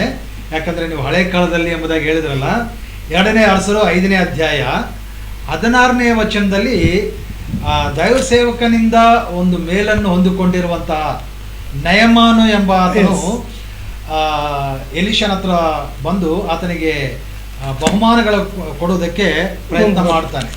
ಅಲ್ಲಿ ಎಲಿಷ ಅಂತಾನೆ, ತೆಲುಗುದಲ್ಲಿ ನಾನು ಓದ್ತೇನೆ, 5ನೇ ಅಧ್ಯಾಯ 2ನೇ ಅರಸರು 5ನೇ ಅಧ್ಯಾಯ 16ನೇ వచన. నేను ఎవని సన్నిధిని నిలబడి ఉన్నానో ఇజ్రాయేలు దేవుడైన యెహోవా జీవము తోడు నేనేమియూ తీసుకొనను అని చెప్పాను. నయమాను అతనిని ఎంతో బతిమాలినను, అతడు ಒಪ್ಪకపోಯೆನು. ಎಂತ ಚಲೋ ಮಾತ್ರ. ಹೌದೌದು. ಅದಕ್ಕೆ ಎಲೀಷನು, ನಾನು ಸನ್ನಿಧಿ ಸೇವೆ ಮಾಡುತ್ತಿರುವ ಯೆಹೋವನೇ, ನಿನ್ನಿಂದ ಏನು ತೆಗೆದುಕೊಳ್ಳುವುದಿಲ್ಲ ಅಂದನು. ಈ ದಿನ ಸೇವಕರು ಅದಕ್ಕೆ ಭಿನ್ನವಾದ ರೀತಿಯಲ್ಲಿ ಹಣದಾಶೆಗೋಸ್ಕರನೇ ಕೆಲಸ ಮಾಡೋರು ತುಂಬಷ್ಟು ಜನ ನೋಡಿ ತುಂಬ ನನಗೆ ಬೇಸರವಾಗ್ತಾ ಇದೆ. ನಾಯಕರ ಹತ್ರ ತಗೊತಾರೆ, ಅಥವಾ ಇನ್ನೊಂದು ವಿಚಾರ ಅಂದರೆ ಬರೀ ನಾವು ಎಲೆಕ್ಷನ್ ಬಗ್ಗೆ ಮಾತಾಡ್ತಾ ಇದ್ದೀವಿ. ಇನ್ನೊಂದು ಕೂಡ ಒಳಗಿನ ವಿಚಾರದಲ್ಲಿ ಕೂಡ, ಈಗ ಯಾವುದಾದ್ರೂ ಮದುವೆ ಕಾರ್ಯಕ್ರಮದಲ್ಲಿ ಮೊದಲನೇದಾಗಿ ಪ್ರಸ್ತಾಪ ಆಗೋದೇನೆಂದರೆ, ಒಂದು ವೇಳೆ ಸೇವಕನು ಒಳ್ಳೆ ಕನ್ನಿಕೆ ತೋರಿಸ್ತೀವಿ ಅಂತೇಳಿ ಕನ್ನಿಕನಾದರೂ ಅಥವಾ ವರ್ಣಾದರೂ ತೋರಿಸಿದ ಮೇಲೆ 2ನೇ ಮಾತೇನೆಂದರೆ ಎಷ್ಟು ಕೊಡ್ತೀರಿ, ವರದಕ್ಷಿಣೆ ಎಷ್ಟು ಕೊಡ್ತೀರಿ ಅಂತೇಳಿ ಸೇವಕನೇ ಮಾತನಾಡೋದ್ರಲ್ಲಿ ಕಮಿಷನ್ ತಗೊಳ್ಳೋರು ಕೂಡ ಸಾಕಷ್ಟು ಮಂದಿ ನಾನು ನೋಡಿದ್ದೇನೆ. ಆದರೆ ಈ ವಿಷಯದಲ್ಲಿ ನಾವು ಇದನ್ನು ಕೂಡ ಹೇಳಬೇಕು. ಕ್ರೈಸ್ತ ಸಮಾಜಕ್ಕೆ ನಾವು ವರದಕ್ಷಿಣೆ ತಗೊಳ್ಳೋದು ಅದು ವಾಕ್ಯದ ಪ್ರಕಾರ ಎಷ್ಟು ಸರಿ? ಯಾಕಂದರೆ ಕ್ರೈಸ್ತ ಸಂಪ್ರದಾಯದಲ್ಲಿ ವರನು ಯೇಸು ಸ್ವಾಮಿಗೆ ಹೋಲಿಕೆಯಾಗಿದ್ದಾನೆ, ವಧು ಅಥವಾ ಸ್ತ್ರೀ ಮದುಮಗಳು ಸಭೆಗೆ ಹೋಲಿಕೆಯಾಗಿದ್ದಾನೆ. ಈಗ ಕ್ರಿಸ್ತನಿಗೆ ಹೋಲಿಕೆಯಾಗಿರುವಂಥ ವರನು ಸಭೆ ಹತ್ರ ಬಂದು ಎಷ್ಟು ವರದಕ್ಷಿಣೆ ಕೊಡ್ತಿ ಅಂದರೆ ಎಷ್ಟು ಭಯಂಕರವಾಗಿರುತ್ತೆ ಹೇಳಿ. ಕ್ರಿಸ್ತನಿಗೆ ಹೋಲಿಕೆಯಾಗಿರೋವನು ವರದಕ್ಷಿಣೆ ಕೇಳುವುದು ಎಷ್ಟು ಭಯಂಕರವಾದದಂದರೆ, ಈ ದಿನಮಾನಗಳಲ್ಲಿ ಬರ್ತಾ ಇಲ್ಲ. TV9ನಲ್ಲಿ ಹಳೆ ಕಾಲದಲ್ಲಿ TV9 ನ್ಯೂಸ್ನಲ್ಲಿ ಒಂದು ಬರ್ತಿತ್ತು, ಕಟ್ನము తీసుకునేవాడు ಗಾಡಿದ ಎಂಬುದಾಗಿ. ಅಂದರೆ ವರದಕ್ಷಿಣವನ್ನು ತಕ್ಕೊಳ್ಳುವವನು ಕತ್ತೆ ಎಂಬುದಾಗಿ. ಈಗ ಫ್ಯಾಷನ್ ಆಗಿಬಿಡ್ತು, ವರದಕ್ಷಿಣೆ ಕೇಳೋದಿಲ್ಲ. ಯಾಕಂದರೆ ಅದು ತಪ್ಪು ಅಂತವ್ರು, ನನ್ನಂಥವ್ರು, ಫ್ರಾನ್ಸಿಸ್ ಕನಯ್ಯನಂಥವ್ರು ಹೇಳ್ತಾ ಇದ್ದಾರೆ. ಹಾಗಾಗಿ ವರದಕ್ಷಿಣೆ ಬೇಡ, ಪೆಂಡ್ಲಿ ಖರ್ಚು ಎಂತ ಇಸ್ತಾವು, ಹಣ ಮದುವೆಗೆ ಖರ್ಚು ಏನು ಕೊಡ್ತೀವಿ ಎಂಬುದಾಗಿ ಡಿಮ್ಯಾಂಡ್ ಮಾಡಿ ಕೇಳುವವರು ಅನೇಕ ವರರಿದ್ದಾರೆ. ಹಾಗಾಗಿ ನಾನೇನು ಹೇಳ್ತೀನಿ ಅಂದರೆ, ವರದಕ್ಷಿಣೆ తీసుకునేవాడు ಗಾಡಿದೈತೆ, పెళ్లి ఖర్చులు తీసుకునేవాడు ಅಡ್ಡಗಾಡಿದ. ಏನಂತೀರಾ? ಅಡ್ಡದಿಡ್ಡ ಗಾಡಿದ ಕತ್ತೆ, ಅಡ್ಡ ಕತ್ತೆ ಎಂಬುದಾಗಿ. ಅಂದರೆ ಖರ್ಚು ಅಂದರೆ ಯೇಸು ಸ್ವಾಮಿ ತನ್ನ ಸಭೆಯನ್ನು ಪ್ರೀತಿಸಿ ಆತನೇ ಕೊಡುವನಾಗಿದ್ದಾನೆ ಬಿಟ್ಟು ತಕ್ಕೊಳ್ಳೋವನಲ್ಲ. ಸಭೆಯಿಂದ ಒಂದು ನೇಮವನ್ನು ಮಾಡಿದ್ದಾನೆ ಕಾಣಿಕದು, ಅದು ಬೇರೆ ಪ್ರಸ್ತಾಪ, ನಮ್ಮ ಆಶೀರ್ವಾದಕ್ಕಾಗಿ ಅದು. ಆದರೆ ಒಬ್ಬ ವರನು ವಧುವೆ ಹತ್ರ ವರದಕ್ಷಿಣೆಯನ್ನು ಕೇಳುವುದು ಅಥವಾ ಪಡೆದುಕೊಳ್ಳುವುದು ಅಥವಾ ಮದುವೆ ಖರ್ಚಿಗೆ ಹಣ ಕೇಳುವುದು, ಇದರ ಬಗ್ಗೆ ಏನಾರ ಹೇಳ್ತೀರಾ? ಕೇಳಿದ ಪ್ರಶ್ನೆ ಭಾಳ ಚೆನ್ನಾಗಿದೆ. ಯಾಕೆಂದರೆ ಒಂದು ಸಭೆ ಅಂದಮೇಲೆ ಮದುವೆ ಕಾರ್ಯಕ್ರಮ ನಡೀಲೇಬೇಕು. ಅದೊಂದು ಸಭೆಯ ಅಭಿವೃದ್ಧಿ ಕಡೆಗೆ ಹೋಗುವಂಥ ಹಾದಿಯಾಗಿರುತ್ತೆ. ಮತ್ತು ಒಂದು ಕುಟುಂಬಸ್ಥರಿಗೂ ಕೂಡ ಅದು ತಪ್ಪಿದ್ದು ಇಲ್ಲ. ಆದರೆ ದುರಂತ ಅಂದರೆ ವರದಕ್ಷಿಣ ಅನ್ನೋದು ಬೈಬಲ್ನಲ್ಲಿ ಇಲ್ಲ, ವಧು ದಕ್ಷಿಣ ಅಂತ ಐತಿ. Okay, there is no bride groom price. Bride groom price ಅನ್ನೋದು ಇಲ್ಲ, ಬ್ರೈಡ್ ಪ್ರೈಸ್ ಅಂತ ಇದೆ ಬೈಬಲ್ನಲ್ಲಿ.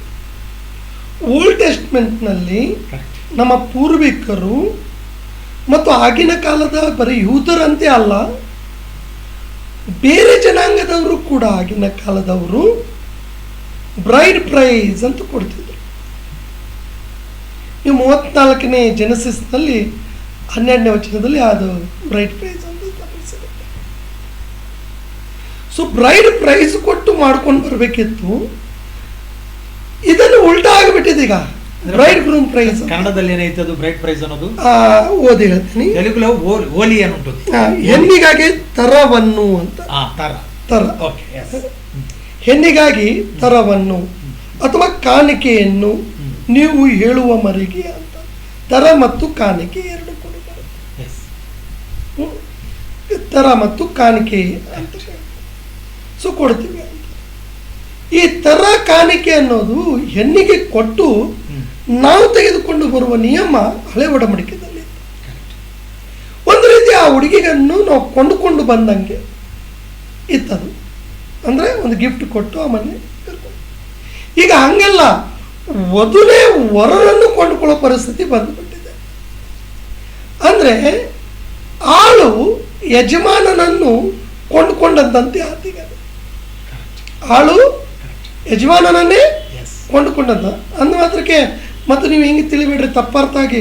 ಪಾಸ್ಟ್ರ್ ಹೇಳಿದರು ಹೆಂಡತಿ ಆಳು ಗಂಡ ಯಜಮಾನ, ಹಂಗಲ್ಲ. ನಮ್ಮ ಬಿಜಾಪುರ ಕಡೆ ಏನಂತ ಕರೀತಾರೆ ಅಂದರೆ ಗಂಡನಿಗೆ ಯಜಮಾನ ಅಂತ ಕರೀತಾರೆ. ನಮ್ಮ ಪೂರ್ವಿಕರ ರಾಜ್ಯ ಮಾತೆ ಆದಂಥ ಅಬ್ರಾಮ್ ಅವರ ಪತ್ನಿಯವರು ಕೂಡ ಒಡೆಯ ಅಥವಾ ಇಂಗ್ಲೀಷ್ನಲ್ಲಿ ಲಾರ್ಡ್ ಅಂತ ಕರೆದ್ರು ಅಂತಿದೆ. ಸೊ ಯಜಮಾನ ಅಂತ ಕರೀತಾರೆ. ಆದರೆ ಯಜಮಾನ ಅಂತ ಕರೆಯುವಳೆ ಯಜಮಾನನನ್ನು ಕೊಂಡುಕೊಳ್ಳೋ ಪರಿಸ್ಥಿತಿಗೆ ಬಂದಿದೆ ಈಗ. ಇದು ಬಹಳ ತಪ್ಪು. ಎರಡನೇದು, ಈ ವರದಕ್ಷಿಣ ಅನ್ನೋದೇ ಒಂದು ದೊಡ್ಡ ಪಿಡುಗು. ವರದಕ್ಷಿಣ ಕೊಡಲೂಬಾರದು, ತೆಗೆದುಕೊಳ್ಳಬಾರದು ಅನ್ನೋದು ಬೈಬಲಿನ ನಿಯಮ. ಹೆಣ್ಣಿಗೆ ನೀವು ಏನಾದರೂ ಕೊಟ್ಟು ತರಬಹುದು ವಿನ ಬೇರೆ ರೀತಿಯಾಗಿ ಯಾವುದೂ ತರಲಿಕ್ಕೆ ಇಲ್ಲ. ಉದಾಹರಣೆಗಾಗಿ ನಮ್ಮ ಪೂರ್ವಿಕರಾದಂಥ ಬ್ರಾಹ್ಮಣ ಅವರು ಎಲೆಜರನ್ನು ಕಳಿಸಿದವಾಗ ಇಸಾಕನಿಗೆ ತನ್ನ ಊರಿನಿಂದ ಕನ್ಯೆಯನ್ನು ತೆಗೆದುಕೊಂಡು ಬರ್ಲಿಕ್ಕೆ ಹೋದಾಗ ಇವರೇ ಆ ಹುಡುಗಿಗೆ ಬಂಗಾರು, ವೈಡೂರ್ಯ, ಅಲ್ಲಿ ಏನೇನು ಕೊಡಬೇಕಿತ್ತು ಅದನ್ನು ಕೊಟ್ಟು ತೆಗೆದುಕೊಂಡು ಬರ್ತಾರೆ ವಿನ ಅಲ್ಲಿಂದ ಇಸ್ಕೊಂಡು ಬರೋದಿಲ್ಲ. ಕೊಡಬೇಕಿತ್ತು. ಆದರೆ ಉಲ್ಟಾ ಆಗಿಬಿಟ್ಟಿದೆ. ನಾವು ಏನಂದರೆ ನಾವೇ ತಗೋಬೇಕು. ಯಾಕೋಬು ಅವರು ಕೂಡ ಪ್ರೈಸ್ ಸಲ್ಲಿಸ್ತಾರೆ. ಕೆಲಸ ಮಾಡಿ ಒಂದೊಂದು ತನ್ನ ಪತ್ನಿಗಾಗಿ 7 ವರ್ಷ ಕೆಲಸ ಮಾಡಿ 14 ವರ್ಷ ಪ್ರಯಾಸಪಟ್ಟು ಪತ್ನಿಗಳನ್ನು ಸಂಪಾದಿಸಿಕೊಂಡು ಆಮೇಲೆ ಆಸ್ತಿಗೋಸ್ಕರ ಕೂಡ ಮತ್ತೆ ಪ್ರಯಾಸಪಟ್ಟು ಇದು ಮಾಡ್ತಾರೆ. ಇವರನ್ನು ನೋಡಿ ನಾವು ಕಲಿಬೇಕು ವಿನ ಕಲಿಯೋದು ಬಿಟ್ಟು ಬಿಟ್ಟಿದ್ವಿ. ಅದು ದುರಂತ. ಕ್ರೈಸ್ತ ಸಮಾಜ ಕೊಡೋದು ತಪ್ಪು, ತೆಗೆದುಕೊಳ್ಳೋದು ತಪ್ಪು ಅಂತೇಳಿ ಕಾನೂನು ಹೇಳ್ತದೆ. ದೊಡ್ಡ ಪಿಡುಗು. ಇದಕ್ಕೋಸ್ಕರ ನಾವು ಪ್ರಾರ್ಥನೆ ಮಾಡೋದು ಮಾತ್ರ ಅಲ್ಲ, ನಮ್ಮ ಕೈ ಕೂಡ ಶುದ್ಧಿ ಇಟ್ಕೊಳ್ಳಿಕ್ಕೆ ಪ್ರಯತ್ನ ಮಾಡಬೇಕು. ಹಿಂದಿನ ತಪ್ಪೇನೋ ಆಗಿದ್ದಾವೆ, ಆಗೋಗಲಿ. ಆದರೆ ಮುಂದೆ ಅದನ್ನು ತಿದ್ದುಕೊಂಡು ಬದುಕೋದೇ ಮಾನವನ ಧರ್ಮ. ಹಿಂದೆ ನೀವು ತಗೊಂಡಿದ್ದೀಗ ವರದಕ್ಷಿಣೆ ಕೊಡ್ಲಿಕ್ಕೆ ಬರಲ್ಲ. ಅಟ್ಲೀಸ್ಟ್ ಮುಂದೆ ನಿಮ್ಮ ಮಕ್ಕಳಿಗೆ ವರದಕ್ಷಿಣೆ ತಗೋಬೇಡ್ರಿ. ನಿಮ್ಮ ಮಕ್ಕಳಿಗಾಗಿ ವರದಕ್ಷಿಣೆ ಕೊಡಬೇಡ್ರಿ ಮತ್ತು ತೆಗೆದುಕೋಬೇಡ್ರಿ. ಈಗ ನೀವು 30 ವರ್ಷ 40 ವರ್ಷ ಆಗಿರ್ತೈತಿ, 10 ವರ್ಷ ಆಗಿರ್ತೈತಿ, 20 ವರ್ಷ ಏನೋ ಗೊತ್ತಿಲ್ಲದೆ ಕೆಲವು ಪಾಪ ಮಾಡಿಬಿಟ್ಟಿದ್ವಿ. ಕ್ಷಮಾಪಣೆ ಕೇಳೋಣ. ಮುಂದೆ ಒಂದು ತೀರ್ಮಾನ ತೆಗೆದುಕೊಂಡು ಮುಂದೆ ಆ ಪಾಪಕ್ಕೆ ಹೋಗ್ಲಾರ್ದೆ ಕೈ ಸ್ವಚ್ಛಿಟ್ಕೊಳ್ಳಿಕ್ಕೆ ಪ್ರಯತ್ನ ಮಾಡಬೇಕು. ಯಾಕಂದ್ರೆ ನಮಗೂ ಕೂಡ ಇಂಥವು ಕೆಲವು ಕಾರ್ಯಗಳು ಇನ್ನೊಬ್ರು ಹೇಳಿದವಾಗ ನಮ್ಗೆ ಗೊತ್ತಾಗತ್ತೆ. ನಮ್ಮ ಹಿರಿಯ ಸೇವಕರು ಇದು ಹೇಳಿಲ್ಲ ಅಂದ್ರೆ ಕಿರಿಯ ಸೇವಕರಿಗೆ ನಮ್ಗೆ ಗೊತ್ತಾಗೋದಿಲ್ಲ. ಸೊ ಸಮಾಜ ಹಂಗೆ ಮಾಡ್ಕೊಂಡು ಬಂದಿರ್ಬೋದು. ದಯವಿಟ್ಟು ವರದಕ್ಷಿಣೆಯನ್ನು ತೆಗೆದುಕೊಳ್ಳಾರ್ದೆ ಇರಬೇಕು. ಈಗ ಏನಾಗಿದೆ ಪಾಸ್ಟರ್, ನಿಮ್ಗೆ ಹೇಳ್ತೀನಿ, ವರದಕ್ಷಿಣೆ ಎಷ್ಟು ಜಾಸ್ತಿ ನಾ ಕೊಡಿಸ್ತೇನೆ ಪಾಸ್ಟರು, ಅಷ್ಟು ನನಗೆ ದಶಂಭಾಗ ಬರುತ್ತೆ. ಅಲ್ಲಿದೆ ಈಗ. ಈಗ 1 ಲಕ್ಷದ ವರದಕ್ಷಿಣೆ ಕೊಡಿಸಿದ್ರೆ ನನಗೆ 10,000 ಬರುತ್ತೆ. ಅದೇ 2 ಲಕ್ಷ ಕೊಡಿಸಿದ್ರೆ 20. ಹಾಗಾಗಿ ನಾವೇ ದೇವರ ಸೇವಕರು ಏನು ಮಾಡಾಕ್ತೇವೆ ಅಂದರೆ, ಎಲ್ಲರೂ ಅಲ್ಲ ಕೆಲವರು ಹೇಳಾಕ್ತೇನೆ ನಾನು. ದಯವಿಟ್ಟು ದೇವರ ಸೇವಕರು ತಪ್ಪಾರ್ಥ ಮಾಡ್ಕೋಬೇಡ್ರಿ, ನೀವು ಒಳ್ಳೆಯವರೇ. ಕೆಲವರು ಏನು ಮಾಡ್ತಾರೆ, ದೇವರ ಸೇವಕರು ಎಷ್ಟು ವರದಕ್ಷಿಣೆ ಏರಿಸ್ತೀವಿ ಅಷ್ಟು ನಾನು ಕಮಿಷನ್ ಜಾಸ್ತಿ ಮಾಡ್ಬಿಡ್ತೀನಿ. ಕಮಿಷನ್ ಅಂತೇನೆ, ಅದಕ್ಕೆ ದಶಂಭಾಗ ಅನ್ನೋದಲ್ಲ. ದಶಂಭಾಗ ಅನ್ನೋದು ಅವರು ಪ್ರಾರ್ಥನೆ ಪೂರ್ವಕವಾಗಿ ತಂದು ಕೊಡತಕ್ಕಂಥದ್ದು. ನೀನು ತಗೊಳ್ಳೋದಲ್ಲ ಅದು, ನಾವು ಒತ್ತಾಯಪೂರ್ವಕವಾಗಿ ತಗೊಳ್ಳೋದಲ್ಲ ಅದು. ಅವರು ಫ್ರೀಲಿ ವಾಗಿ ಬಂದು ದೇವರ ವಾಕ್ಯಕ್ಕೆ ವಿಧೇಯರಾಗಿ ಕೊಡೋದು. ಹಾಗಾಗಿ ಇದು ವರದಕ್ಷಿಣದ ಯಾಕೆ ರೇಟ್ ಏರ್ತಾ ಇದೆ ಅಂದರೆ ಕಾಣಿಕೆ ಜಾಸ್ತಿ ಬರ್ತಿದೆ ಅಂತೇಳಿ ಕೆಲವು ಪಾಸ್ಟರ್ಸ್ಗಳು ಪ್ರೋತ್ಸಾಹ ಮಾಡಾಕ್ತಾರೆ. ಮತ್ತು ಕೆಲವರು ಆ ಹಣದ ಆಸೆ ಇಟ್ಕೊಂಡು ಕೆಲಸ ಈ ಪುರುಷ ಮತ್ತು ಪುರುಷನ ಮನೆಯವರು ಕೂಡ ಮಾಡ್ತಾ ಇದ್ದಾರೆ. ಇದರಲ್ಲಿಂತ ದೊಡ್ಡ ಮೋಸ ಇದೆ. ಇದಕ್ಕೆ ಏನು ಹೇಳ್ಬೇಕಂದ್ರೆ ಹಣದ ಆಸೆ ಎಲ್ಲ ತನದ ಕೆಟ್ಟತನಕ್ಕೆ ಮೂಲ ಅಂತೇಳಿ ಏನು ತಿಮೋತಿದಲ್ಲಿ ಹೇಳಿದೆಲ್ಲ, ಈ ಮೂಲ ಕಾರ್ಯನೇ ಇಲ್ಲಿ ಮದುವೆ ಕಾರ್ಯಕ್ರಮದಲ್ಲಿ ನಡೀತಾ ಇದೆ. ಅಂಥ ಮದುವೆ ನಾವೆಂದಿಗೂ ಹಿಬ್ರಿ ಪತ್ರಿಕೆಯಲ್ಲಿ ಹೇಳಿರುವಂಥ 13:3-4 ಮ್ಯಾರೇಜ್ ಇಸ್ ಹಾನರಬಲ್ ಅಂತೇಳಿ ಹಾಕೊಳ್ಳಾರ್ದೇ ಮಾಡ್ಕೊಳ್ಳೋದು ಉತ್ತಮ. ದಯವಿಟ್ಟು ನಿಮ್ಮ ವಾಕ್ಯಗಳಲ್ಲಿ ವರದಕ್ಷಿಣೆ ತೆಗೆದುಕೊಂಡು ನೀವು ಆ ವಾಕ್ಯವನ್ನು ಹಾಕ್ತಾ ಇದ್ರೆ ದಯವಿಟ್ಟು ನನ್ನ ದೇವರ ಬಾಯಿ ವಾಕ್ಯವನ್ನು ನಿಮ್ಮ ಮದುವೆ ಕಾರ್ಡ್ನಲ್ಲಿ ಹಾಕಬೇಡಿ. ಅಲ್ಲಿ ಬೇಕಾದರೆ ಹಣ ಎಲ್ಲಕ್ಕಿಂತ ಮುಖ್ಯ ಅಂತೇಳಿ ಹಾಕ್ಕೋರಿ. ಬೈಬಲ್ ಮೇಲೆ ನಿಮ್ಗೆ ಯಾವುದೂ ನೈತಿಕತೆ ಬೈಬಲ್ ವಾಕ್ಯ ಹಾಕಲಿಕ್ಕೆ ಹಕ್ಕಿಲ್ಲ. ಅಂದರೆ ನನಗೆ ಗೊತ್ತಿದ್ದ ಒಬ್ಬ ಯವನಸ್ಸ ಸೇವಕನು ಮದುವೆ ಮಾಡಿಕೊಳ್ಳುವಾಗ ನನಗೆ ವರದಕ್ಷಿಣೆ ಬ್ಯಾಡ್ರಿ, ಮತ್ತು ಮದುವೆ ಮಾಡ್ಕೊಳ್ಳೋಕ್ಕೆ ಖರ್ಚಾಗತ್ತಲ್ಲ, ಏನನ್ನ ಖರ್ಚು ಕೊಡ್ರಿ ಎಂಬುದಾಗಿ ವಧುವಿನ ತಂದೆ ತಾಯಿಗಳ ಜೊತೆಗೆ ಮಾತನಾಡಿದ್ದಾನೆ. ಈಗ ನಾನು ಹೇಳ್ತೀನಿ ಏನಂದರೆ, ಖರ್ಚು ಅವ್ರಿಗೆ ಮಾತ್ರ ಅಲ್ಲ, ಇವರಿಗೆ ಖರ್ಚು ಇರೋದಿಲ್ಲ. ಇವರು ಊಟ ಹಾಕಿಸ್ತಾರೆ, ಇವರು ನೆರೆ ಹೊರವ್ರನ್ನ ಬಂಧು ವರ್ಗದವ್ರನ್ನೆಲ್ಲ ಎಲ್ಲರನ್ನು ಕರೆಸ್ತಾರೆ, ಮತ್ತು ಅವರಿಗೆ ಬಟ್ಟೆ ಗಿಟ್ಟೆ ಇವೆಲ್ಲ ಕೊಡಿಸ್ತಾರೆ. ಇವ್ರು ಕೂಡ ಸಾಕಷ್ಟು ಖರ್ಚಿರುತ್ತೆ. ಮತ್ತು ಇವ್ರಿಗೆ ಯಾರು ಖರ್ಚು ಕೊಡ್ತಾರೆ? ಅದು ಹಣದ ಖರ್ಚು ಹೆಣ್ಣಿನ ಕಡೆಯಿಂದ ಅವರು ಬಯಸೋದಾದರೆ ಈ ಹೆಣ್ಣಿನ ಕಡೆಯವರಿಗೆ ಖರ್ಚನ್ನು ಯಾರು ಕೊಡ್ತಾರೆ? ಅದಕ್ಕೆ ಹೆಣ್ಣಿನ ಮನೆಯವರು ಕೂಡ ಸ್ವಲ್ಪ ಅರ್ಥ ಮಾಡ್ಕೋಬೇಕು. ಒಂದು ವೇಳೆ ನಾವು ನಕಾರಾತ್ಮಕ ಮತ್ತು ಸಕಾರಾತ್ಮಕ ಇಲ್ಲೇ ಆಲೋಚನೆ ಮಾಡಬೇಕಾಗುತ್ತೆ. ಒಂದು ಹುಡುಗನು ಬಡವನಾಗಿದ್ದಾನೆ ಅನ್ಕೊಳ್ಳಿ, ಓಕೆ, ಅವರಿಗೆ ಮ್ಯಾರೇಜ್ ಮಾಡುವ ಪರಿಸ್ಥಿತಿ ಇಲ್ಲಿ ಇಲ್ಲ. ಓಕೆ, ಆವಾಗ ನೀವು ಆ ಹುಡುಗನಿಗೆ ಒಂದೇ ತಿಂಗಳಲ್ಲಿ ಮದುವೆ ಮಾಡಬೇಕು, ನಮ್ಮ ಹೆಣ್ಣಿಗೆ ಬೇಗ ಮಾಡಬೇಕು ಅಂತೇಳಿ ನೀವು ಫೋರ್ಸ್ ಮಾಡಿದರೆ ಆ ವ್ಯಕ್ತಿ ಸಹಜವಾಗಿ ಆ ಶಬ್ದ ನನ್ನ ಹತ್ರ ದುಡ್ಡಿಲ್ಲ, ನೀವೇ ಖರ್ಚು ನೋಡ್ಕೊರಿ ಅನ್ನಲಿಕ್ಕೆ ಅವಕಾಶ ಇರುತ್ತೆ ಆ ಮನುಷ್ಯನಿಗೆ. ಇಲ್ಲಿ ಇವ್ರದ್ದು ಕೂಡ ನೋಡಬೇಕು. ಅಂಥ ಟೈಮ್ನಲ್ಲಿ ಅವ್ರಿಗೆ ನಾವು ಏನು ಮಾಡಬೇಕಂದ್ರೆ, ನೋಡಿ ನಿಮ್ಮ ಖರ್ಚು ನೀವು ಮಾಡ್ಕೊಳ್ಳಿ, ನಮ್ಮ ಖರ್ಚು ನಾವು ನೋಡ್ಕೋತೀವಿ, ನೀವು ದುಡ್ಡು ಅಷ್ಟು ರೆಡಿ ಮಾಡ್ಕೊಳ್ಳೋದು ನಾವು ವೇಟ್ ಮಾಡ್ತೀವಿ, ನಾವು ದುಡ್ಡು ರೆಡಿ ಮಾಡ್ಕೊಳ್ಳೋವರೆಗೂ ನೀವು ವೇಟ್ ಮಾಡಿರಿ ಅಂತ ಹೇಳೋದು ಭಾಳ ಉತ್ತಮ ಅಂತೇಳಿ ನಾನು ಈ ಸಂದರ್ಭದಲ್ಲಿ ಹೇಳ್ತೀನಿ. ಆದರೆ ನಿನ್ನ ಹತ್ರ ಎಲ್ಲ ದುಡ್ಡಿತ್ತು, ನೀನು ಖರ್ಚು ಕೇಳಾಗ್ತೀಯ ಅಂತಂದರೆ ನೀನು ಇಂಡೈರೆಕ್ಟ್ಲಿ ಮತ್ತು ನೀನು ವರದಕ್ಷಿಣೆನೇ ಕೇಳಾಗ್ತಿ. ಅಳಿಯ ಅಲ್ಲ ಮಗಳ ಗಂಡ ಅಂತ ನಮ್ಮ ಉತ್ತರ ಕರ್ನಾಟಕ, ಅಳಿಯ ಅಲ್ಲ ಮಗಳ ಗಂಡ ಅಂತ. ಹಾಗೆ ನನಗೆ ವರದಕ್ಷಿಣೆ ಬೇಡ, ಖರ್ಚು ಕೊಡ್ರಿ ಅಂತಾರೆ ಅಷ್ಟೇ. ಇದನ್ನೇ ಆಯ್ತಲ್ಲ, ಅದು ನನಗೇನು ಬೇಡಪ್ಪ ಅಂತಂದರೆ ಲಂಚ ಬೇಡ ಗಿಫ್ಟು ಅಂದ ಅಷ್ಟೇ. ಲಂಚ ಬೇಡ ಗಿಫ್ಟು ಅಂತೇಳಿ ಏನಿಲ್ಲ, ಊಟ ಹಿಂಗೆ ಮಾಡೋದು ಬಿಟ್ಟು ಹಿಂಗೆ ಮಾಡಿದಂಗೆ ಆಗಿರ್ತದೆ ಅಷ್ಟೇ. ಹಾಗಾಗಿ ಖರ್ಚು ಕೇಳೋದು ಒಂದು ವೇಳೆ ನಿನ್ನ ಹತ್ರ ದುಡ್ಡಿದ್ರೆ ನೀನು ಕೇಳಿದರೆ ಅದು ನೀನು ತಪ್ಪು ಮಾಡಿದಂಗೆ ಆಗ್ತೈತಿ, ಅದು ಸರಿಯಾದ. ನಿನ್ನ ಹತ್ರ ಕೊಡತಕ್ಕದ್ದು ಇದ್ದ ಮೇಲೆ ವ್ಯಕ್ತಿಗೆ ನೀನು ಮುಂದೋಗ್ಬಾ ಅನ್ನೋದು ತಪ್ಪಂತೆ ದೇವ್ರ ವಾಕ್ಯ ಹೇಳ್ತದೆ. ಕೊಡ್ತಕ್ಕ ಇದ್ರೆ ನೀನು ನಾಳೆ ಬಾ ನಿಂಗೆ ಆಮೇಲೆ ಕೊಡ್ತೀನಿ ಅಂತೇಳಿ ಇಟ್ಕೋಬಾರ್ದು. 2 ಅಂಗಿ ಇದ್ದವನು 1 ಅಂಗಿ ಕೊಟ್ಟು ಬಿಡುವ ಅಂತ ಹೇಳುವಾಗ ನಾವು ದೇವರು ನಮ್ಗೆ ಕೊಟ್ಟಿರುವಾಗ ಮತ್ತು ಹುಡುಗಿಯವ್ರ ಕಡೆ ನಾವು ಕೇಳಿ ಮಾಡಿದರೆ ಅವ್ರಿಗೆ ಡಬಲ್ ಖರ್ಚಾಗ್ಬಿಡುತ್ತೆ, ಅವ್ರು ಪರಿಪೂರ್ಣ ಸಾಲಗಾರರಾಗ್ತಾರೆ. ಅದು ಅಷ್ಟು ಸರಿಯಲ್ಲ ಅನ್ನೋದು ನನ್ನ ಅಭಿಪ್ರಾಯ. ಆದರೆ ಹುಡುಗಿ ಮನೆಯವರು ಅರ್ಥ ಮಾಡ್ಕೊಂಡು ಏನಾದರೂ ಅವ್ರಿಗೆ ಕೊಡಬೇಕು, ನನ್ನ ಹಳೆಯ ಚೆನ್ನಾಗಿರ್ಬೇಕಂತೇಳಿ ಅವರು ಆಮೇಲೆ ಏನಾದರೂ ಕೊಡಬೇಕಂತ ಇಷ್ಟಪಟ್ಟರೆ ಅದು ಅವರೇ ಇಷ್ಟ, ನಾವು ಯಾವುದೂ ಕೇಳಿ ಪಡಿಬಾರ್ದು. 100% ನೀವು ಹೇಳಿದ್ದು ಸತ್ಯ.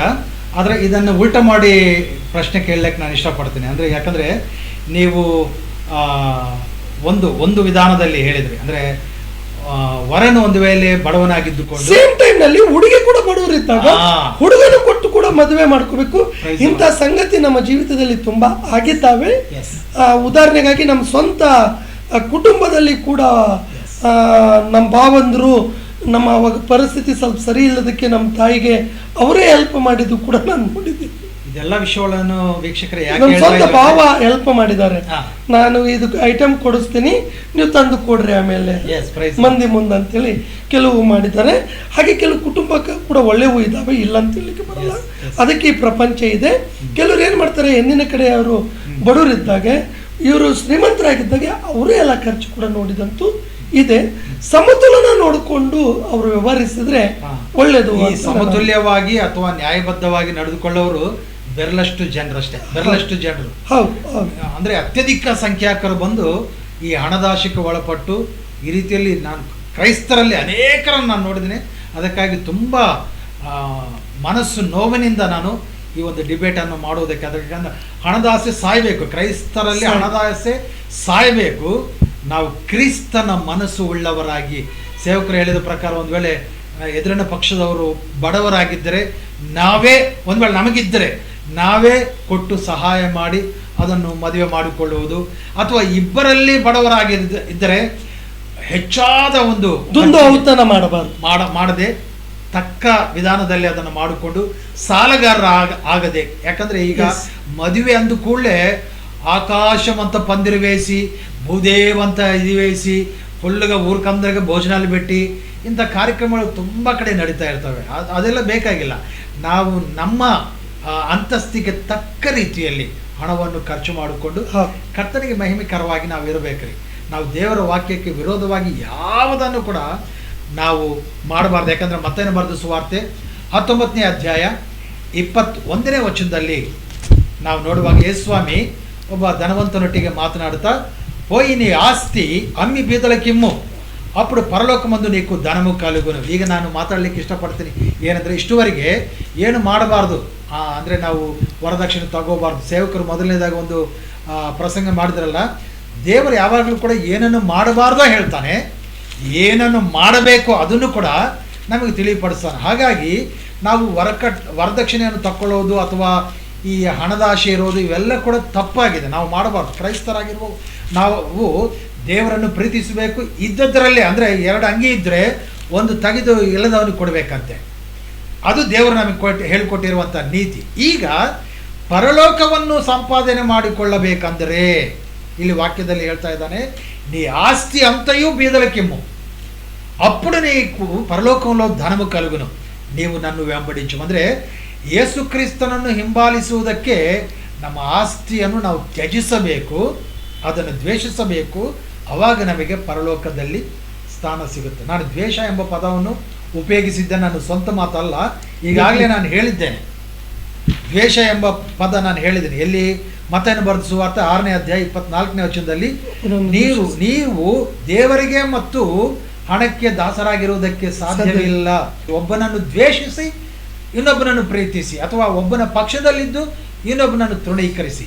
ಅಂದರೆ ಇಲ್ಲಿ ಸಿರಿಗೆ ಹೋಲಿಕೆ ಮಾಡ್ತಾ ಇದ್ದಾನಲ್ಲ. ಹಾಗಾಗಿ ನಾವು ಕೂಡ ಹಣವನ್ನು ದ್ವೇಷ ಮಾಡಬೇಕು ಎಂಬುದಾಗಿ ಸತ್ಯವೇದದಲ್ಲಿ ನಾವು ಕಲಿಯಬೇಕು. ಅದೊಂದು. ಇನ್ನೊಂದೇನೆಂದರೆ, ಪರಲೋಕವನ್ನು ನಾವು ಸಂಪಾದಿಸಿಕೊಳ್ಳಬೇಕಂದ್ರೆ ಅದಕ್ಕೆ ಲಿಂಕ್ ಏನು ಹೇಳ್ತೀರಾ? ನೋಡಿ, ದ್ವೇಷಿಸಿ ಅಂದರೆ ಆ್ಯಕ್ಚುಲಿ ಇನ್ನೊಂದು ಅರ್ಥ ಅದರದ್ದು, ಅಲಕ್ಷ್ಯ ಮಾಡಿ. Yes, praise the lord. Correct.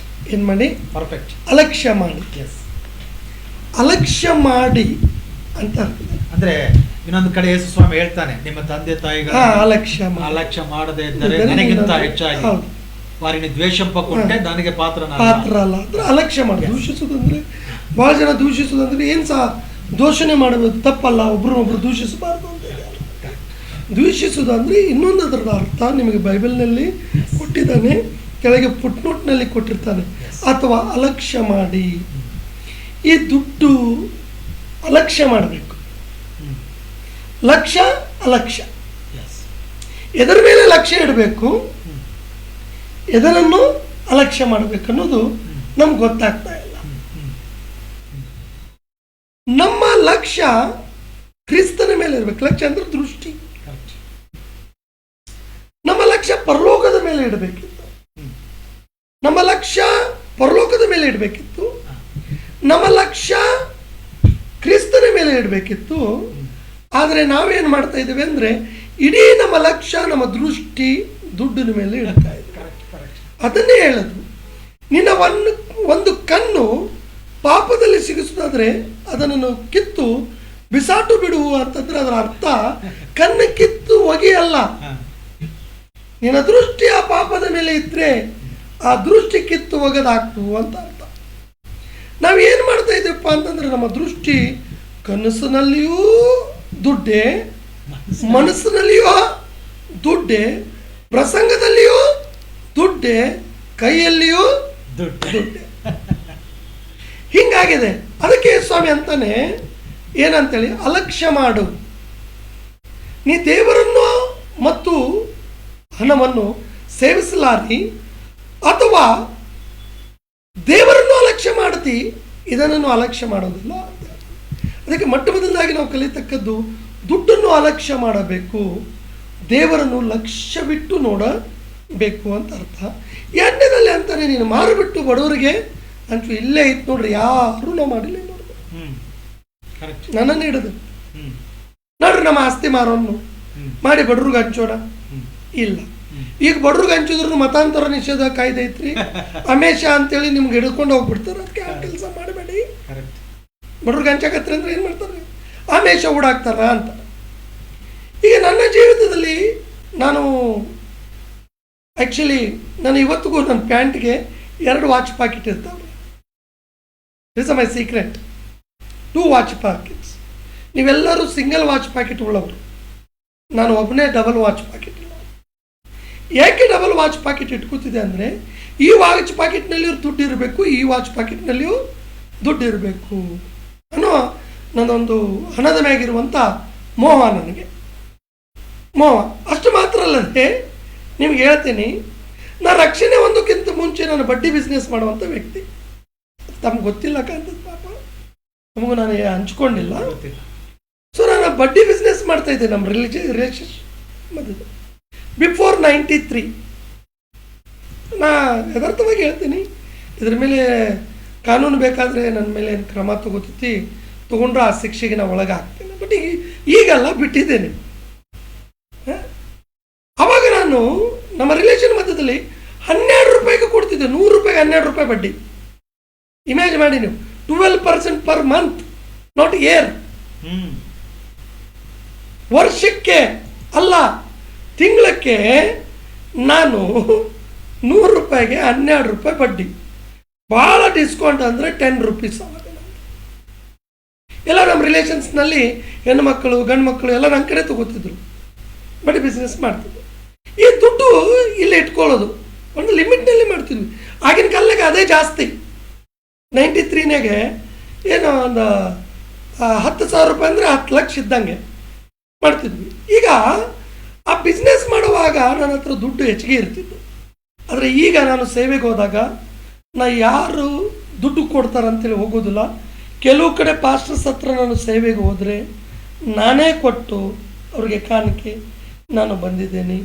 ಅನೇಕ ಸ್ಥಳದಲ್ಲಿ ನನಗಿಂತ ದೊಡ್ಡ ದೊಡ್ಡ ಸೇವಕರು, ನಿಮ್ಗೆ ಹೇಳ್ತೀನಿ, ನಿಮಗೆ ಒಂದು ಅದ್ಭುತ ಏನಂದರೆ, ಮೊನ್ನೆ ಒಬ್ಬರು ಸಿಸ್ಟರ್ ಕೇಳಿದರು ದರೋಜಿದಲ್ಲಿ. ನಾ ಎಲ್ಲರಿಗೂ ಸ್ವಲ್ಪ ದೇವರ ಸೇವಕರಿಗೆ ಕರೆದು ನಾನು ಸ್ವಲ್ಪ ನನ್ನ ಕೈಲಿ ಆದಷ್ಟು ಅವ್ರಿಗೆ ದಾನ ಧರ್ಮ ಮಾಡಿದ್ದೆ. ಗಾಡ್ ಸರ್ವೆಂಟ್ಸ್ಗೆ ಏನೋ ಒಂದು ಮಾಡಿದವಾಗ ಅವ್ರ ಮನೆಗೆ ಪ್ರೇಯರ್ ಕರೆದ್ರು. ಪ್ರೇಯರ್ ಕರೆದ ಕೂಡಲೇ, ನೀವು ಇಷ್ಟು ದೊಡ್ಡ ಸೇವಕರು, ನಿಮ್ಗೆ ಸ್ವಂತ ಚರ್ಚ್ ಇಲ್ವಾ ಅಂತ ಕೇಳಿದ್ರು. ದೊಡ್ಡ ಸೇವಕರು ಇಲ್ಲಮ್ಮ. ಮತ್ತೆ ಎಲ್ಲಿ ನಡೆಸ್ತೀರಿ? ಮನೆಯಲ್ಲಿ ಅಂತ. ಎಷ್ಟು ಜನ ಬರ್ತಾರೆ ಅಂದ್ರೆ 10ರಿಂದ 20 ಜನ ಅಮ್ಮ ಅಷ್ಟೇ. ಈಗ ಕೊಯ್ಡ್ ಆದ್ಮೇಗಿಂದ ಅದಕ್ಕಿಂತ ಮುಂಚೆ 50 ಜನ ಬರ್ತಿದ್ರು. ಮತ್ತೆ ಇಷ್ಟೆಲ್ಲ ಹೆಂಗೆ ಅಂತ. ಮತ್ತೆ ನಿಮ್ಗೆ ದೊಡ್ಡ ಸೇವಕರು ದೇವ್ರಿಗೂ ದೊಡ್ಡ ಚರ್ಚ್ ಕೊಟ್ಟಿಲ್ಲಲ್ಲ ನಿಮಗೆ.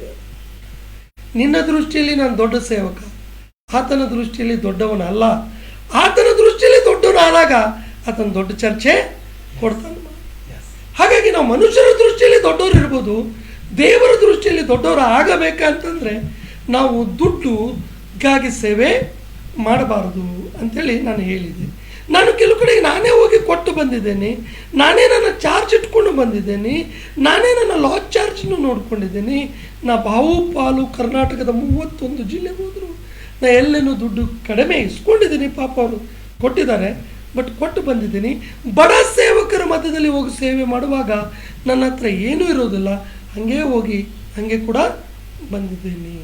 ಹಾಗಾಗಿ ನಾವು ಯಾವಾಗಲೂ ಏನಂತಾರೆ ಅದಕ್ಕೆ, ದುಡ್ಡು ಬರ್ತೈತಿ ಅಂತೇಳಿ ನಾವು ಪ್ರೀಚಿಂಗ್ಗೆ ಹೋಗಬಾರ್ದು, ದುಡ್ಡು ಬರ್ತೈತಿ ಅಂತೇಳಿ ಪ್ರಾರ್ಥನೆಗೆ ಹೋಗಬಾರ್ದು. ಇವೆಲ್ಲವನ್ನು ನಾವು ತ್ಯಜಿಸಿ ಅಲಕ್ಷ್ಯ ಮಾಡಿ ದೇವರು ನನಗೆ ಪ್ರತಿಫಲ ಕೊಡ್ತಾನೆ ಅಂಥೇಳಿ ನಾವು ಮುಂದಕ್ಕೆ ಹೋಗ್ಬೇಕು. ಅದಕ್ಕೆ ನಂದು ಎಂದಿಗೂ ನನ್ನ ಪಾಲಲ್ಲ, ಅದು ಪರರ ಪಾಲೆ, ನನ್ನ ಪಾಲು ಕ್ರಿಸ್ತನು ಒಂದೇ. ಆದ ಕ್ರಿಸ್ತನ ಪಾದಕ್ಕೆ ನಾನು ಸೇರೋವರೆಗೂ ನಾನು ದುಡ್ಡು ಬಿಡಲೇಬೇಕು, ನಾನು ಕ್ರಿಸ್ತನ ಪಾದ ಹಿಡಿಲೇಬೇಕು.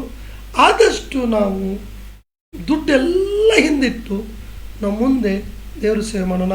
ಆದಷ್ಟು ಬಡವರಿಗೆ ದಾನ ಧರ್ಮ ಕಾನೂನುಬದ್ಧವಾಗಿ, ಅವರು ಹಿಂದೂ ಆಗಲಿ, ಮುಸ್ಲಿಂ ಆಗಲಿ, ಕ್ರಿಶ್ಚಿಯನ್ ಆಗಲಿ, ಅವರ ಅವಶ್ಯಕತೆ ಇತ್ತು, ಅದಕ್ಕೆ ನಾವು ಬೈಬಲ್ ವಾಕ್ಯ ಹೇಳೇ ಕೊಡಬೇಕಂತೇನೂ ಇಲ್ಲ, ಹಾಗೆ ಕೂಡ ಕೊಡ್ಬೋದು. ಇವತ್ತು ನನ್ನ ಭಿಕ್ಷುಕರು ಬಂದು ನಮಸ್ಕಾರಪ್ಪ ಅಂತಂತಾರೆ.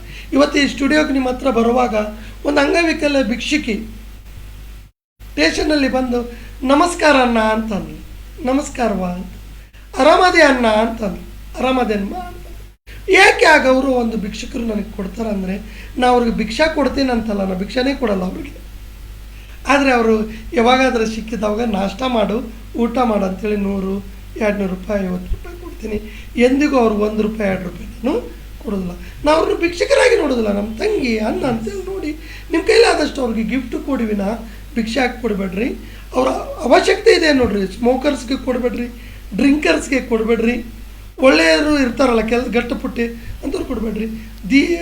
ಅಂಗವಿಕಲರು, ಕುರುಡರು, ಆಮ್ಯಾಗ ಕೈಲಿ ಆದಂಥ ಆಗ್ಲಾರಂಥ ಮುತ್ಕರು ಮುತ್ಕರಿದೆಯಲ್ಲ ಅಂಥ ಬಡವರಿಗೆ ನಮ್ಮ ಆಸ್ತಿದಲ್ಲಿನೇ ಸ್ವಲ್ಪ ದಾನ ಧರ್ಮ ಮಾಡಿದ್ರೂ ತಪ್ಪೇನೂ ಆಗಲಾರದು. ಅದಕ್ಕೆ ಸ್ವಾಮಿ ಅಂತಾನೆ ಬಡವರಿಗೆ ದಾನ ಧರ್ಮ ಮಾಡಿರಿ ಅಂತಾನೆ. ಇನ್ನೊಂದು ಕಡೆ ಅಂತಾನೆ, ಅದಕ್ಕೆ ಬಡವರು ಯಾವಾಗಲೂ ನಿಮ್ಮ ಜೊತೆಗೆ ಇರ್ತಾರೆ, ನಾನು ಎಂದಿಗೂ ನಿಮ್ಮ ಜೊತೆಗೆ ಇರೋದಿಲ್ಲ ಅಂತ ಕೂಡ ಅಂತೇಳಿ ಸ್ವಾಮಿ ಹೇಳ್ತಾನೆ. ಸಾಧಕ ಬಾಧಕವನ್ನು ನೋಡಿ ದೇವರ ಸೇವೆಯಲ್ಲಿ ಹೋಗುವಾಗ ದೇವರ ಸೇವೆಯಲ್ಲಿ ಹೋಗಿ, ಬಡವರಿಗೆ ದಾನ ಧರ್ಮ ಮಾಡುವಾಗ ಬಡವರಿಗೆ ದಾನ ಮಾಡಿರಿ. ಆದರೆ ಎಲ್ಲವೂ ದೈವಿಕವಾಗಿಯೂ ಕಾನೂನುಬದ್ಧವಾಗಿ ನಡೆಯಬೇಕು. ಒಳ್ಳೆಯ ವಿವರಣೆ ಕೊಟ್ಟಿದ್ದೀರಿ. ಯಾಕಂದರೆ ಹಣವನ್ನು ದ್ವೇಷಿಸುವುದು ಒಳ್ಳೆಯ ಒಂದು ವಿವರಣೆ ಕೊಟ್ಟಿದ್ದಾರೆ. ನನ್ನ ಕೈಯಲ್ಲಿ ಇಂಡಿಯನ್ ಕರೆನ್ಸಿ ಇದೆ, ಇದು ಕಾನೂನುಬದ್ಧವಾಗಿ ನಾನು ಇದನ್ನು ಗೌರವಿಸಬೇಕು ಅಷ್ಟೇ. ಬಟ್ ಇದನ್ನು ದೇವರನ್ನು ಪಕ್ಕದಲ್ಲಿಡುವಾಗ ಅವಾಗ ಇದನ್ನು ನಾನು ದ್ವೇಷಿಸಬೇಕು. ಸಾರಿ, ದ್ವೇಷ ಅಂದರೆ ಅದು ಮೀನಿಂಗ್ ಸತ್ಯವೇದದಲ್ಲಿ ದ್ವೇಷ ಎಂಬುದಾಗಿದೆ. ಆದರೆ ನಾನು ಇದನ್ನು ಅಲಕ್ಷ್ಯ ಮಾಡಿ ದೇವರನ್ನು ನಾನು ಹೆಚ್ಚಾದ ಗೌರವ ಕೊಡಬೇಕು ಎಂಬುದೇ ಉದ್ದೇಶವಾಗಿದೆ. ಹಾಗಾಗಿ ಯಾಕಂದರೆ ಈ ಕಾರ್ಯಕ್ರಮ ಮೂಲ ಉದ್ದೇಶನೇ ಹಣದ ಆಶೆಯಲ್ಲಿ ಜನರು ಬಿದ್ದು ಹೋಗ್ತಾ ಇದ್ದಾರೆ, ಹಾಳಾಗ್ತಾ ಇದ್ದಾರೆ. ಅದಕ್ಕೆ ಕಾರಣ ಹಣವು ದೇವರ ವಿಷಯದಲ್ಲಿ ವ್ಯತ್ಯಾಸವನ್ನು ಖಂಡಿತವಾಗಿ ಜನರೆಲ್ಲರೂ ಕೂಡ, ಅಂದರೆ ವಿಶ್ವಾಸಿಗಳು ಕಂಡುಕೊಳ್ಳಬೇಕು.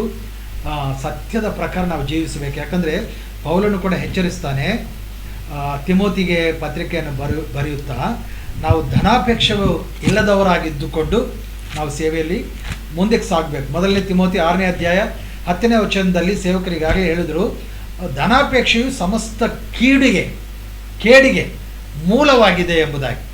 ಕೆಲವರು ಎಲ್ಲರಲ್ಲ, ಅದಕ್ಕೆ ಸೇವಕರು ಕೂಡ ಆ ವಿಷಯವನ್ನು ಎತ್ತು ತೋರಿಸಿದರು. ಕೆಲವರು ಧನಾಪೇಕ್ಷೆಯನ್ನು ಇಟ್ಟುಕೊಂಡು ನಂಬಿಕೆಯಿಂದ ತೊಲಗಿ ಹೋಗಿದ್ದಾರೆ ಎಂಬುದಾಗಿ, ತಮ್ಮನ್ನು ತಾವೇ ಹಾಳು ಮಾಡಿಕೊಂಡಿದ್ದಾರೆ ಎಂಬುದಾಗಿ ಪೌಲನು ತಿಮೋತಿಗೆ ಪತ್ರಿಕೆಯನ್ನು ಬರೆಯುತ್ತಾ ಆ ಮಾತನ್ನು ಹೇಳ್ತಾನೆ. ಹಾಗಾಗಿ ನಾವು ಈ ಹಣದ ವಿಚಾರದಲ್ಲಿ ತುಂಬ ಜಾಗರೂಕತೆಯಿಂದ ಇರೋಣ.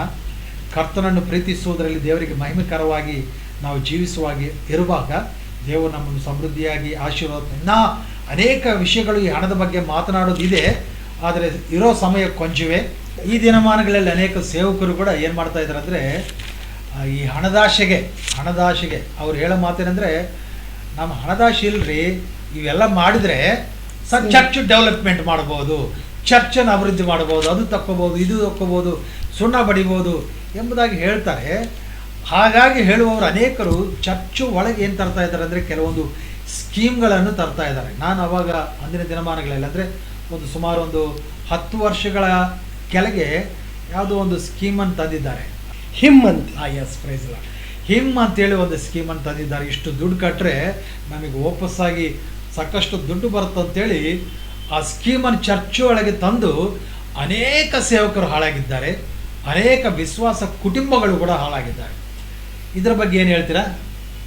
ನೋಡಿ, ಏನಾಗಿದೆ ಅಂದರೆ, ನಾವು ಆಗಲೇ ತಾವು ತಿಮೋತಿ ಪತ್ರಿಕೆ ಹೇಳಿದ್ರಿ, 6ನೇ ಅಧ್ಯಾಯ 10ನೇ ವಚನ. ಅದರ ಸೈತಾನನ ಅಲ್ಲಿಗೆ ಓದಾಕ ಕೊಡೋದಿಲ್ಲ ಇವರು.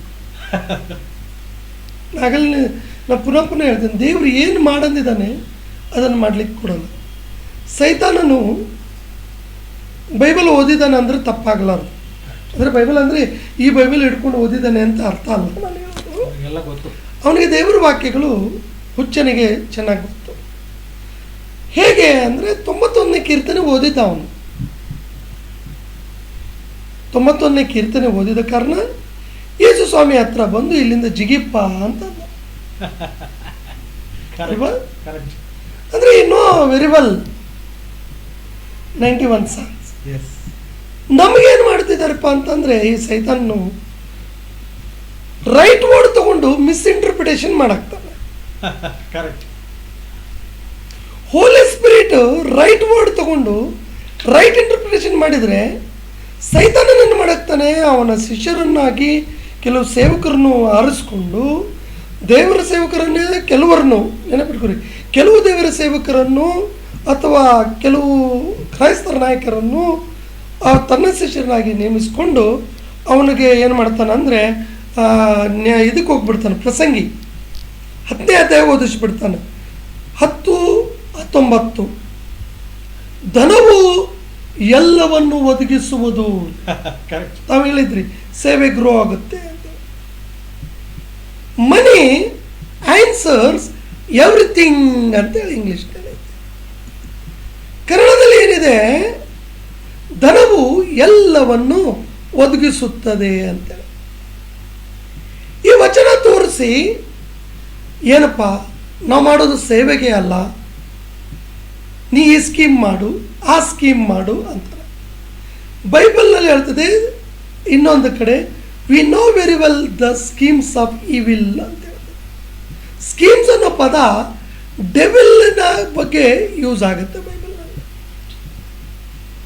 ನೀವು ಹೋಗಿ ನೋಡಿ, ಹೊಸ ಒಡಂಬಡಿಕೆಯಲ್ಲಿ ಪೌಲರು ಅಂತಾರೆ ಡೆವಿಲ್ ಸ್ಕೀಮ್ಸ್ ನಮ್ಗೆ ಗೊತ್ತಿದೆ ಅಂತಾನೆ. ಆ ಸ್ಕೀಮ್ಸ್ ರೂಪದಲ್ಲೇ ಡೆವಿಲ್ ಸ್ಕೀಮ್ಸ್ ನಮ್ಮ ಮಧ್ಯದಲ್ಲಿ ತಂದು ಸೈತಾನನ ಏನು ಮಾಡಾಕ್ತಾನಪ್ಪ ಅಂತಂದರೆ, ನಮ್ದೊಂದು ಬ್ಯಾಂಕ್, ನಾವೊಂದು ಬ್ಯಾಂಕ್ ಸ್ಟಾರ್ಟ್ ಮಾಡ್ತೀವಿ, ಇದು ಲೀಗಲ್ ಆಗಿರ್ತೈತಿ, ನೀವೇನು ಹೆದರಬೇಡಿ, ನಿನಗೆ ಜಿಲ್ಲೆ ಅಧ್ಯಕ್ಷನಾಗಿ ಮಾಡ್ತೀವಿ ಅಂಥೇಳಿ, ನಾನು ಪಾಸ್ಟರ್ ಮಗ, ನಾನು ಪಾಸ್ಟ್ರೇ, ನಾನು ಕ್ರೈಸ್ತ ನಾಯಕನೇ, ನಿಮ್ಮ ಸೇವೆ ಗ್ರೋತ್ಗಾಗಿ ಮಾಡ್ತೀನಿ ಅಂಥೇಳಿ ಅನೇಕ ರೀತಿಯಾದದನ್ನು ಮಾತನ್ನು ಹೇಳಿ ನಿಮ್ಮ ಮಿನಿಸ್ಟ್ರಿ ಮೇಲಿರುವಂಥ ಲಕ್ಷ್ಯ ಅಲಕ್ಷ್ಯ ಮಾಡಿಬಿಟ್ಟು ದೂಷಿಸಿ ಹಣದ ಕಡೆಗೆ ಲಕ್ಷ್ಯ ಕೊಡಲಿಕ್ಕೆ ತೆಗೆದುಕೊಂಡು ಹೋಗಿ, ನೀವು ಫುಲ್ ಟೈಮ್ ಮಾಡುವಂಥವರು ನೀವಿನ್ನು ಫುಲ್ ಟೈಮ್ ಫೈನಾನ್ಸ್ ಮಾಡೋಕೆ ಹೋಗ್ಬಿಡ್ತೀವಿ. ಓಕೆ, ನಿಮ್ಮ ಬ್ಯಾಗ್ನಾಗ ಏನಿರ್ತಾವೆ ಆ ಸ್ಕೀಮ್ಗೆ ಸಂಬಂಧಪಟ್ಟ ಪುಸ್ತಕಗಳು, ನಿಮ್ಮ ಬ್ಯಾಗಿನಲ್ಲಿ ಏನಿರ್ತಾವೆ ಸ್ಕೀಮ್ ಸಂಬಂಧಪಟ್ಟ ಲೆಟರ್ಸ್. ಮೊದಲೇನಿರ್ತಿತ್ತು ಬೈಬಲ್ ಇರ್ತಿತ್ತು, ಮೊದಲೇನಿರ್ತಿತ್ತು ಹಾಡಿನ ಪುಸ್ತಕ ಇರ್ತಿತ್ತು, ಮೊದಲೇನಿರ್ತಿತ್ತು ಕರಪತ್ರಿಕೆ ಇರ್ತಿತ್ತು. ಇದನ್ನು ತೆಗೆದು ಅಲ್ಲಿಗೆ ಹೋಗ್ತಾ ಇದ್ವಿ. ಈಗ ಈ ರೀತಿಯಾಗಿ ಅನೇಕ ಸ್ಕೀಮ್ಸ್ ಬಂದಿದ್ದಾವೆ. ಭಾಳ ಹುಷಾರಾಗಿ ನಾವು ಇರಬೇಕು. ದೇವರ ಪಾಸ್ಟರ್ಸ್ ಆ್ಯಂಡ್ ಸಿಸ್ಟರ್ಸ್, ದೇವರ ಸೇವಕರೇ ಮತ್ತು ಪಾಸ್ಟರ್ಸ್ಗಳೇ, ದಯವಿಟ್ಟು ಸ್ಕೀಮ್ಸನ್ನು ಪ್ರಮೋಟ್ ಮಾಡಬೇಡ್ರಿ. ಚರ್ಚಿನಲ್ಲಿ ನೀವು ಕೂಡ ಅದರ ಆಸೆಗೆ ಒಳಗಾಗಬೇಡ್ರಿ. ನಿಮ್ಗೆ ಹಣದ ಅವಶ್ಯಕತೆ ಇದೆ ಅನ್ನೋ ದೇವರಿಗೆ ಗೊತ್ತಿದೆ. ನಿಮಗೆ ಹಣದ ಆಸೆ ಇದೆ ಅನ್ನೋದು, ಅವಶ್ಯಕತೆ ಇದೆ ಅನ್ನೋದು ಸರ್ಕಾರಕ್ಕೆ ಕೂಡ ಗೊತ್ತಿದೆ. ಸರ್ಕಾರದಿಂದ ಕೆಲವು ಯೋಜನೆಗಳಿದ್ದಾವೆ, ದಯವಿಟ್ಟು ಜಿಲ್ಲಾ ಕೇಂದ್ರ ಆಡಳಿತ ಕಡೆಗೆ ಹೋಗ್ರಿ. ಮೈನಾರಿಟಿಗೆ ಅನೇಕ ಲೋನ್ಸ್ ಬರ್ತವೆ, ಡೈರೆಕ್ಟಾಗಿ ತಗೋರಿ, ತಪ್ಪೇನೂ ಇಲ್ಲ. ಚರ್ಚ್ ಲೋಕದಲ್ಲೇ ಇರಬೇಕು, ಅದರ ಲೋಕ ಚರ್ಚ್ನಲ್ಲಿ ಬರಬಾರ್ದು. ಎಸ್, 100%. ಓಕೆ, ಕನ್ಕ್ಲೂಡ್ ಮಾಡೋಣ. ನಿಜವಾಗ್ಲೂ ಹಣದ ಅವಶ್ಯಕತೆ ಎಲ್ಲರಿಗೆ ಇದೆ, ಬಟ್ ಹಣ ದೇವರಲ್ಲ. ಎಸ್, ಹಣದ ಮೇಲೆ ನಾವು ಆಧಾರ ಪಡಬಾರ್ದು, ನಾವು ದೇವರ ಮೇಲೆ ಆಧಾರ ಪಡಬಾರ್ದು. ಯಾಕಂದರೆ ವಾಕ್ಯ ಹೇಳುತ್ತೆ, ದೇವರ ರಾಜ್ಯವನ್ನು ನೀತಿಯನ್ನು ನಾವು ಹುಡುಕುವಾಗ ಹಣವು ಮತ್ತು ಎಲ್ಲವೂ ನಮಗೆ ಬೇಕಾಗಿರುವುದು ನಮ್ಮನ್ನು ಹಿಂಬಾಲಿಸುತ್ತೆ. ಇದು ಕ್ರೈಸ್ತ ನಿಯಮ, ದೇವರು ನಮಗೆ ಕೊಟ್ಟಿರುವಂತಹ ವಾಕ್ಯ. ಹಾಗಾಗಿ ಪ್ರಿಯರೇ, ಯಾರ್ಯಾರು ಇದುವರೆಗೆ ಹಣದ ಮೇಲೆ ಅಂದರೆ ದೇವರ ಮಕ್ಕಳಾಗಿದ್ದುಕೊಂಡು ಕೂಡ ಹಣವನ್ನು ಪ್ರೀತಿಸುವವರು ಅಥವಾ ಹಣಕ್ಕೆ ಹೆಚ್ಚಾದ ಆದ್ಯತೆಯನ್ನು ಕೊಡುವವರು ಇನ್ನು ಮೇಲಾದರೂ ಮಾನಸಾಂತರ ಹೊಂದಿಕೊಳ್ಳಬೇಕೆಂಬುದಾಗಿ ಪ್ರೀತಿಯಿಂದ ಕಳಕಳೆಯಿಂದ ಎರಡು ಕೈಗಳನ್ನು ಜೋಡಿಸಿ ನಿಮ್ಮಲ್ಲಿ ಮನವಿ ಮಾಡಿಕೊಳ್ತಾ ಇದ್ದೀನಿ. ದೇವರು ನಿಮ್ಮನ್ನು ಆಶೀರ್ವಾದ ಮಾಡಲಿ. ಇನ್ನೊಂದು ಸಬ್ಜೆಕ್ಟದೊಟ್ಟಿಗೆ ನಾವು ಮತ್ತೆ ತಿರುಗಿ ಬರ್ತೀವಿ. ದೇವರು ನಿಮ್ಮನ್ನು ಆಶೀರ್ವಾದ ಮಾಡಲಿ. God bless you. Praise the Lord. Amen. ದೇವರು ನಿಮ್ಮನ್ನು ಆಶೀರ್ವದಿಸಲಿ.